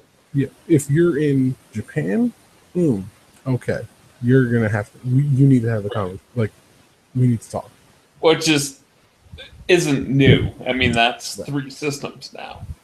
But like, if you're, or even if we're going, if you're in the U.S. and you like Japanese-made games, we should probably have a conversation. Right. And you're an Xbox owner, like you might need a talking to, realistically, just to realign your expectations. Like Right. someone I was talking to, and they were like, "Dude, if you like salt, and I like salt, Mhm. you want to see some salty ass fucking posts, just Google or search in Twitter, Phil Spencer's Twitter handle plus Star Ocean 5. I was like, why? And I looked it up, and there were people that were legitimately really fucking pissed that Star Ocean 5 was not coming to Xbox One. And I sat there and I was like, well, first, I said, I never expected a Star Ocean 5. Yeah. Yeah. I mean, who even gives like? I mean, I give it like I would totally buy Star Ocean 5, Right. but me telling you right now I'd buy Star Ocean 5. Who gives a shit about Star Ocean 5? Exactly. Like, it's great that it's happening, but who fucking cares? And then Right. but all these people on Twitter do, right? And or street, but the Like big all 700 of them. there was quite a few posts that was like, how come this is happening? Why did you just let it happen? Like talking to Phil Spencer, like he had any control over it, right? And and they're just tweeting. I was like, that's fucking insane. I never thought I'd see that. Then when I look at a game like Street Fighter V, which is a way more realistic, Oh yeah. like a lot of, that was a way more deserved reaction, I would say. Right. But there's already people on GAF talking about Persona 5. Like, oh yeah, it'll be multi-platform. You watch, and I'm like, oh god, this is not. And if that Devil May Cry rumor turns out to be true, Jesus Christ, I don't even know. The amount of sodium that will be spilled because of that is insane. but that's the thing. Like, that is the difference in being a worldwide market leader gets you. Like, the 360 was getting so many of those games, so much interest from Japanese companies last gen because they had that worldwide market share when it came to Gen 7 HD consoles. A lot of publishers are willing to also talk about the Wii, but the Wii was also a way bigger success, and for very different reasons. Yeah. But still, that is, we got Blue Dragon and they got a Tales of game exclusively on Xbox, and Lost Odyssey and all these other Japanese games that were just Catherine from Atlas. All these Japanese games that were coming out back then were specifically because they were that worldwide leader for as long as they were. Now that they don't have that, the support's kind of just dropping out naturally. Yeah. And yeah, it sucks. It sucks for the silver lining here is that hopefully we get more deals like Street Fighter Five, where Right. at least there's like a PC release for that audience members. Like, I really don't want to touch anything with a fucking cross and a circle on its controller face. And Yeah. like, okay. Yeah. All right. Well, here's a PC version for you, guy. That's why I kind of want out both of them. I don't really like. I play PC games like that are PC games, like fucking turn-based strategy games, really hardcore computer RPG games, shit like that. But I want Sony and Microsoft to, and Microsoft seems to be doing this with DirectX 12, where it's like, we're going to have our games on the Xbox One and also PC. And I mean, like, just wait. The only thing I have for Sony right now is what you just said. Like, Street Fighter 5 is going to be PS4 and PC. Right. Like, that's cool. Like, I'm like, so PC gamers get it. If you own that console, you get it. If you want everything, you have to buy every console. That should be obvious to people at this point, but Like, it's still not. Like, I'm not mad at Nintendo that Mario games aren't coming out on my Xbox. Like, Right. You know what I mean? And I think that's an unrealistic expectation to have. And just in general, like, if we look at this and we go, yeah, fuck Capcom because they're not putting Street Fighter on Xbox, and it's like, yeah, we've had those roundabout conversations about, like, would this game even get made right now if it wasn't for Sony? Right. And, according to Capcom, long before it was even announced, that they said the money just didn't add up. Like, making Street Fighter 5, like, just it wasn't going to pay for itself. Yeah, I spoke to people. I spoke to people who are heavy in the FGC, Capcom, things like that. I'm like, the one thing, and we're gonna definitely have to have a podcast to talk about just what Unreal Engine 4 is doing for the industry right now, which is amazing. Like, really? Oh yeah. Because we're not seeing that yet.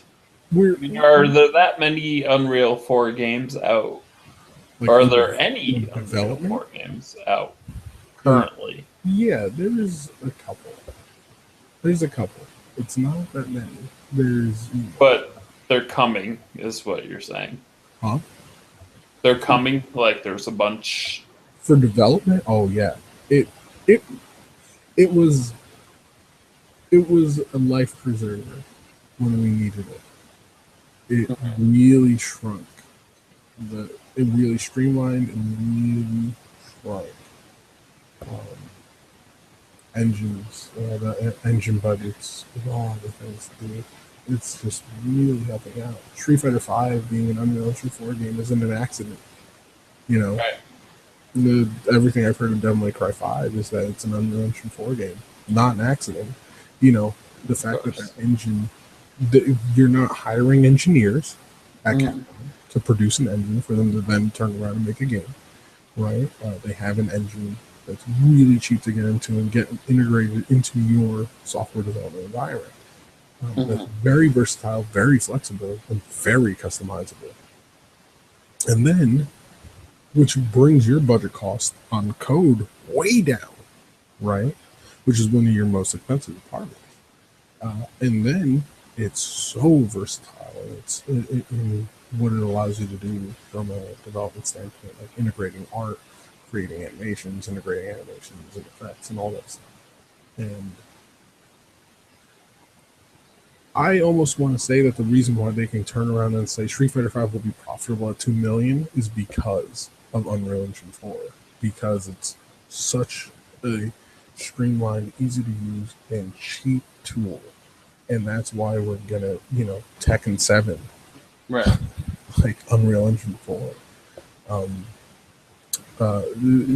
Bloodstained, Unreal Engine 4. You know, like Kingdom Hearts 3, Unreal Engine 4.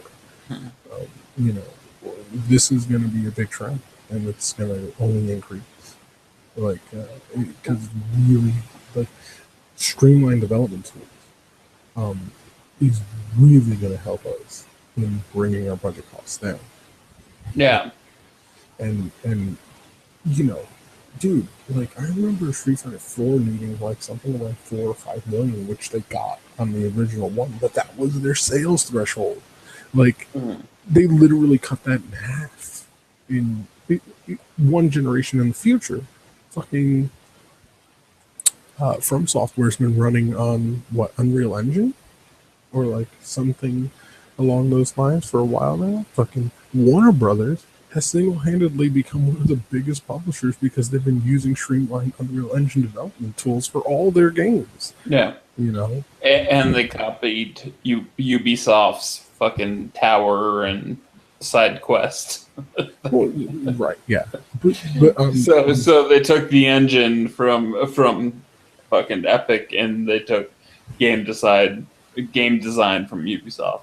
But this is, you know, like, this is what EA focused on to bring their costs down. Get, you know, standardize their tool set, get a support team, and cut the barrier of making a game.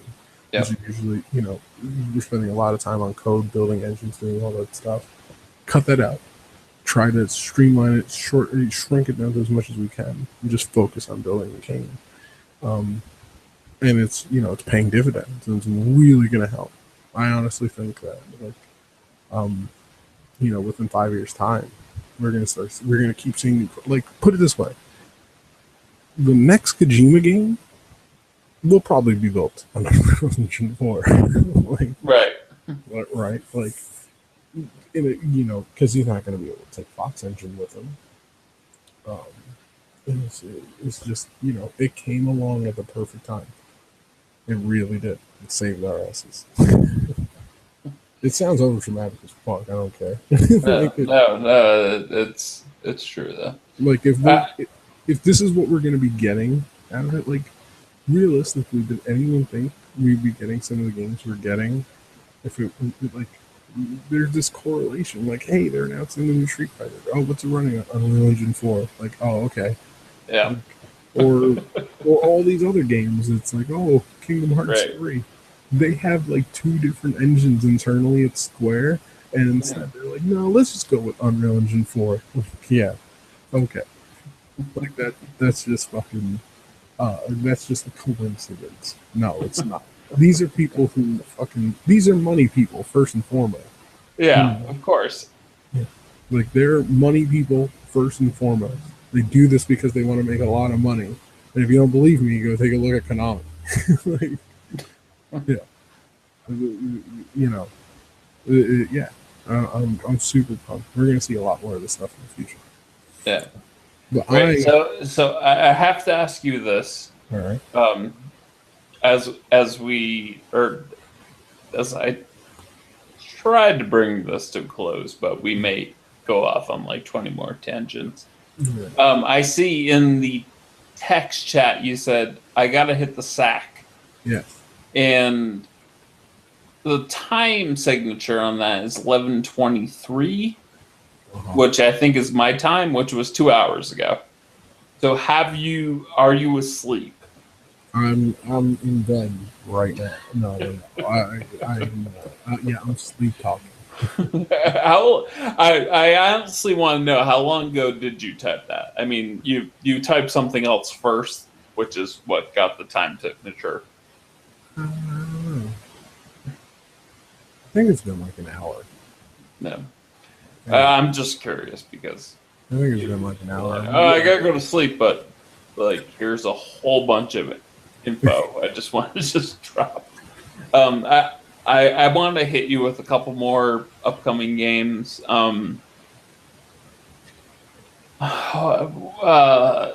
Call of Duty. You seem to know a lot about it.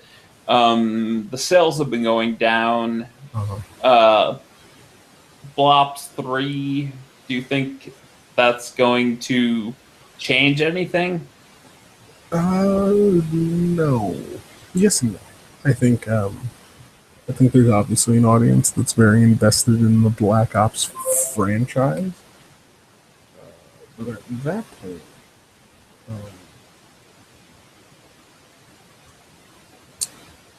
at that point, um, they're Black Ops fans. They like zombies. Right. They like the cut of Treyarch's jit, Mm-hmm. right? And they're not, you know, there's probably a big portion of them waiting for the next Black Ops game. Right. Now, Well, I was surprised to hear that Advanced Warfare is selling at a lower pace than Ghost, because Ghost was shitty.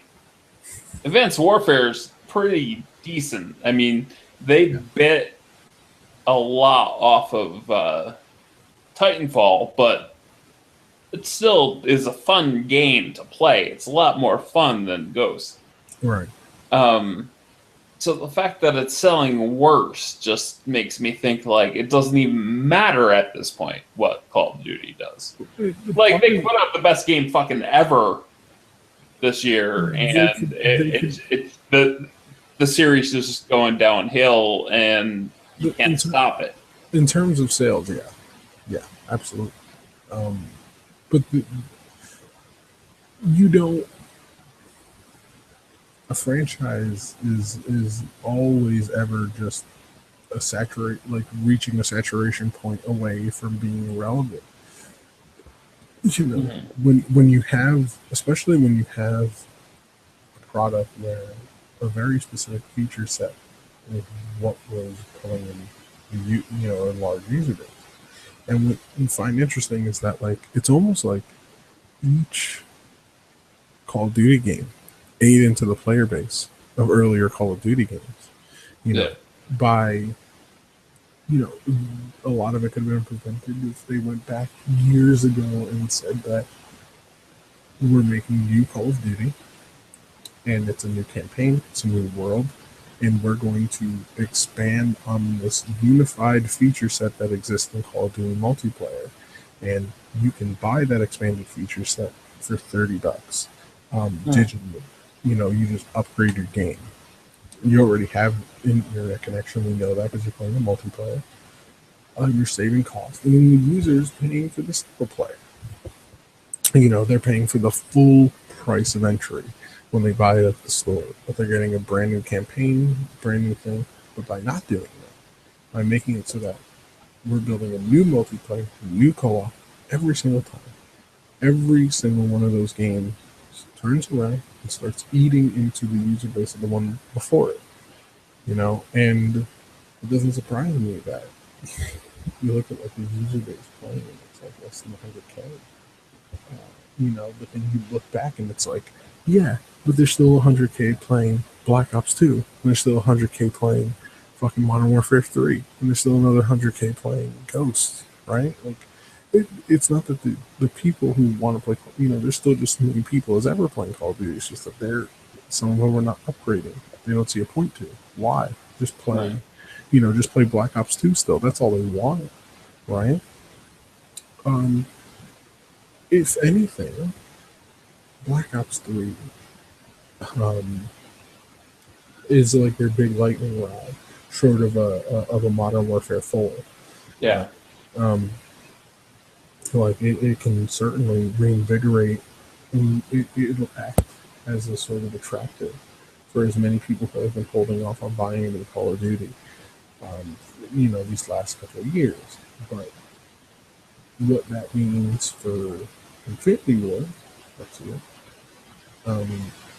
is that they probably are going to have a poor lead in, where there'll probably be, like, I expect we'll see a bump this year for the Black Ops name and the zombies, and And Activision and some people in the industry will be fooled into thinking that means that they're on an upswing, and really it's not.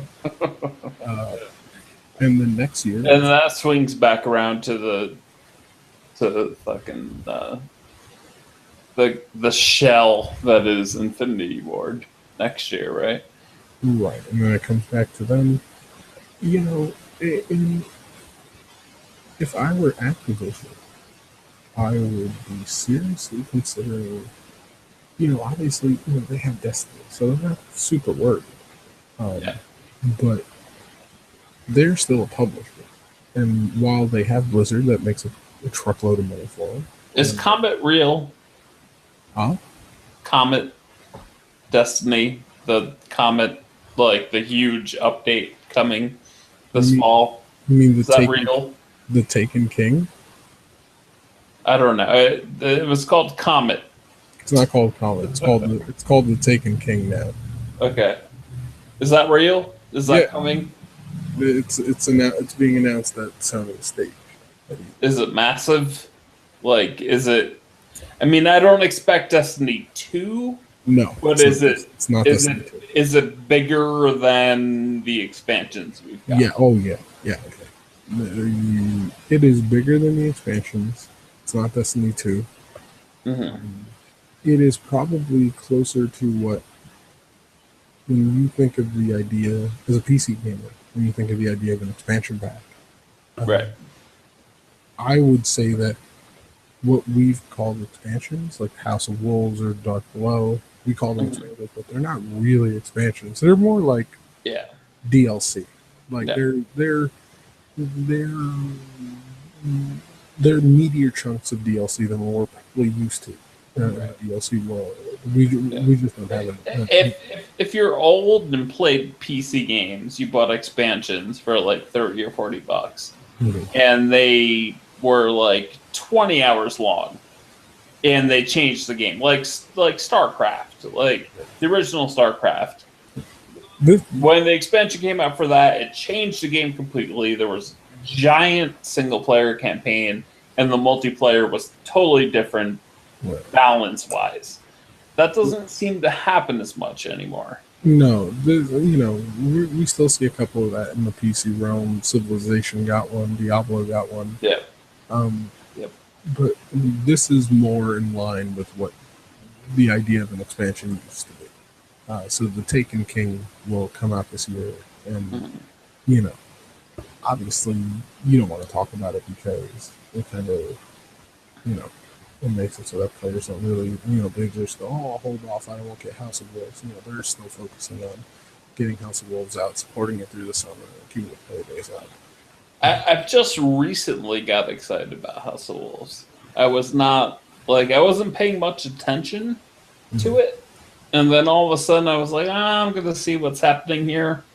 I'm pretty psyched about it. Like, how do you feel about it at this point going in? It looks amazing, and I'm excited that they went that direction. Yeah. The big thing is that anytime you present a DLC to me that adds functionality that the game didn't have originally, that really interests me. So them having a DLC that adds co-op is super cool. And it's funny because I kept trying to think to myself, I was like, man, what would co-op look like in Destiny? What would how would you even quantify something as being co-op? Like, isn't it just co-op all the time? Like, aren't the strikes co-op, right? Like, how are they not? And I think they found a really interesting, very intriguing answer to that question. Like, what does co-op look like in the Destiny world? And I'm very pumped. I'm excited, and I'm glad that this will give them more time because they're really still Destiny's young in terms of a feature set and what they can do in that structure. Like, they are just at the beginning of like stretching their wings. They haven't even begun flying yet. So every time they experiment, bring something in, try a new concept, I get excited. So, and I hear we're going to be seeing a lot more of that in the fall. Yep. So in September, October, the time frame, we'll be talking about Destiny again. It just feels like the kind of game that you just never stop talking about. You know. So if anything, we know E3, and we're still gonna have Destiny. We're gonna have Destiny E3 next year. Yep. And like for me, like that's like the highlight. Like I feel like an asshole. Like I'm going into E3, and it's like the only thing I fucking care about is Street Fighter V and the Taken King, and that's it. Are you going to T3? I've thought about it because I'm only like a 6-7 hour drive from it, but it's in my mind. I've thought about it. Like I'm gonna be so really many busy this year. people and just humans everywhere. Like, why? Why? This year. Why are there humans? Especially when you see the big thing with E3 is that it's gotten hands off more and more every year. Yeah, It's become more of a show. When you walk around the show floor, there's very little playable. Very little playable. Right. They have these demos that you might as well just pop on the screen and just show it to people. Like last year, I was pumped about checking out Bloodborne. I waited in a tiny line, got inside, and watched the guy play a demo he could have live streamed on the internet, and I could have watched. Obviously, it had problems. Mm-hmm. It had, there were some noteworthy frame rate concerns. Right. I feel like that came out of that demonstration, and people talked about it anyway. So I feel like if you're going to let people see it, and they're going to talk about the deficiencies anyway, you might as well just put it online. Right. And that game ended up fine, like frame rate wise. I guess there's some sort of skipping thing that certain people can see. I can't fucking see it. Like when I play that game, it seems it's 30 frames per second. It seems smooth. What I saw at E3 was a fucking slideshow, and right. This is buttery smooth compared to that. Right. I want to add to this conversation. Like The Witcher 3 is coming out here in 4 days, and that, like, if you like, has been proven to be a downgrade, and like I don't usually get hung up on this downgrade shit, even with Watch Dogs. I'm like, well, that's just Ubisoft. They're fucking assholes. But like CD Projekt Red is one of those companies that just like you hold in such high esteem, and they showed all these screenshots and fucking videos, and it's like, oh, this is what The Witcher 3 is gonna look like. And now the game's out, and even people on the PC with it set to fucking Uber, like it doesn't look like that. Like I honestly don't give a shit about E3 right now. Like, I give a shit in terms of, like, okay, that game concept looks cool, but, like, graphically, I can't trust any of it. Well, we're becoming more honest, for sure. Ubisoft was putting out that Syndicate video, which had tons, like that was raw. That gameplay reveal they did for Syndicate was raw. Yeah. And that is literally off of the back of the criticisms they got on Unity and on Watch Dogs. So I think the game we get in October or November, October, for Syndicate is going to look way better than what we saw in that gameplay segment that they showed us the other day. Now, for CD Projekt Red, the thing that we need, and this is what I was saying before, like they're the audience wants these really impressive looking high fidelity scenes. And a lot of them sit there and they go, well, we should be able to do it on PC. Why can't we make games like that? And what people don't realize is that every time you add like another level of fidelity to a rendered image, the amount of painstaking and work that you need to do to make it look right, to make it render properly, to make it to make it widespread, to make it available on a large environment, especially in an open world game, is a tremendous effort. The amount of processes you need to add to QA, to every, to your engineers working on that stuff. Like, people don't realize this, but when you look at a CG movie, right? Like, we're working on like, all the ways they render CG movies is how we render games. We're just using a much smaller level of fidelity, right? Yeah. Than they do in CG movies. In CG movies, to get them to render the way they do requires, like, we're talking teams and teams of artists, animators, working day and night just for a 2-hour movie. We're not talking about like a fucking 80-hour interactive piece of entertainment. 2 hours requires the same amount of effort, and just to get it to render, it like requires work farms worth of PCs.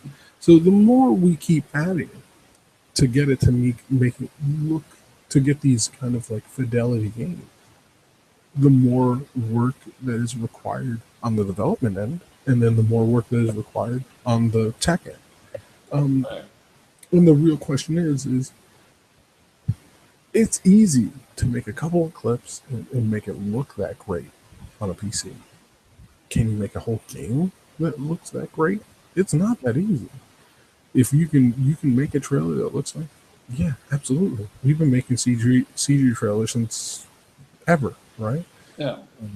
But the fact of the matter is that it requires a ton of work, and at the end of the day, you gotta have an honest conversation where you go, I'm CD Projekt Red, and I can realistically, I can get my engineers and my artists and my technical artists working day and night to make 25% of what the game is now look like that, right?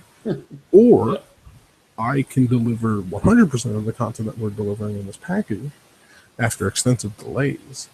And all I got to do is make some sacrifices on the visual fidelity. Now, the reason why the downgrades are a bitter pill to swallow for the audience is that we sell the consumer on the initial promise of what we're showing. We're showing clips of this high fidelity open world environment, and then we're pulling the rug out from under them. We're building up their expectations and killing it for them. So that's our fault. This is CD Projekt Red's fault. Yeah, I agree. But I don't think it's the audience's fault at all. No, because we like CD Projekt Red has fostered this sort of environment of like they're awesome. They make these games, they fix them, they add a ton of shit to them for free, they upgrade them, and that's fucking amazing. So like, okay, everything CD Projekt Red does is perfect until you see what The Witcher 3 trailer was like late last year and what the game looks like now, and then you're like, okay, they're like everyone else. And it's disappointing. I mean, it just like it deflates me. I mean, you just need to, but this is a hard lesson for them that they're going to have to learn on their end. And then a lot of people are going to have to learn. Like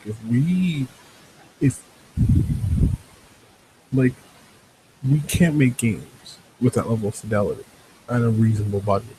The industry just doesn't pull enough money to justify anywhere near that level of production, of justifying a production cost on that level, or even reasonable. Like if we're talking about, let's say,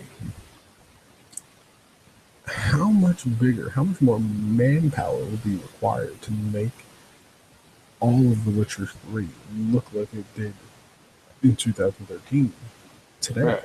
but fully optimized, all of those art assets spread everywhere, and they're looking great, and that requires a lot of work to make sure it does that. They wouldn't make enough money from the sales to.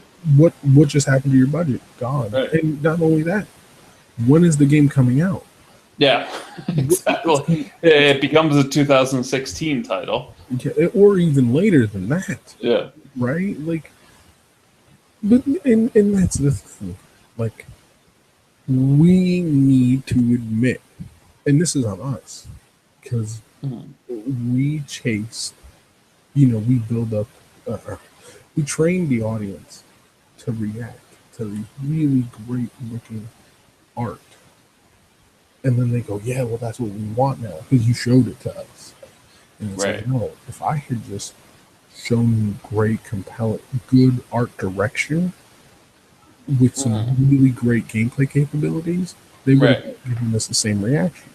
Because you look at like No Man's Sky and people like fucking bananas over it, and that game doesn't look spectacular. Bloodborne doesn't look spectacular, but people went crazy over it because the gameplay's solid. Same with Sunset Overdrive. People love that game. Or, we keep seeing the example.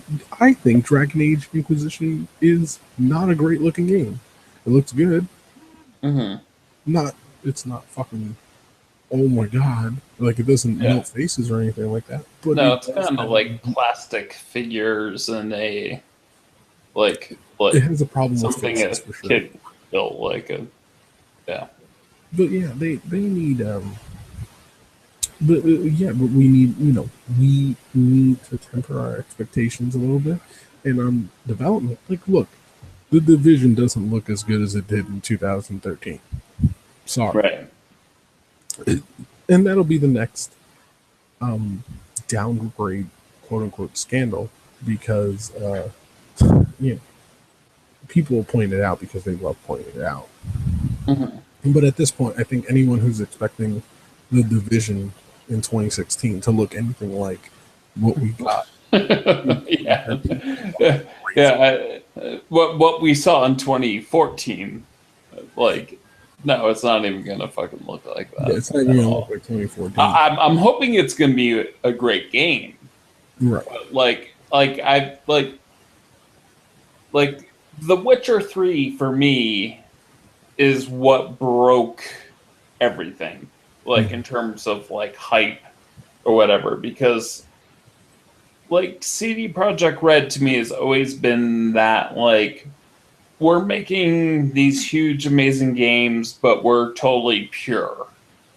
And then when the downgrade happened, I don't care that the downgrade happened. I have the game pre-ordered. I'm going to play the shit out of it.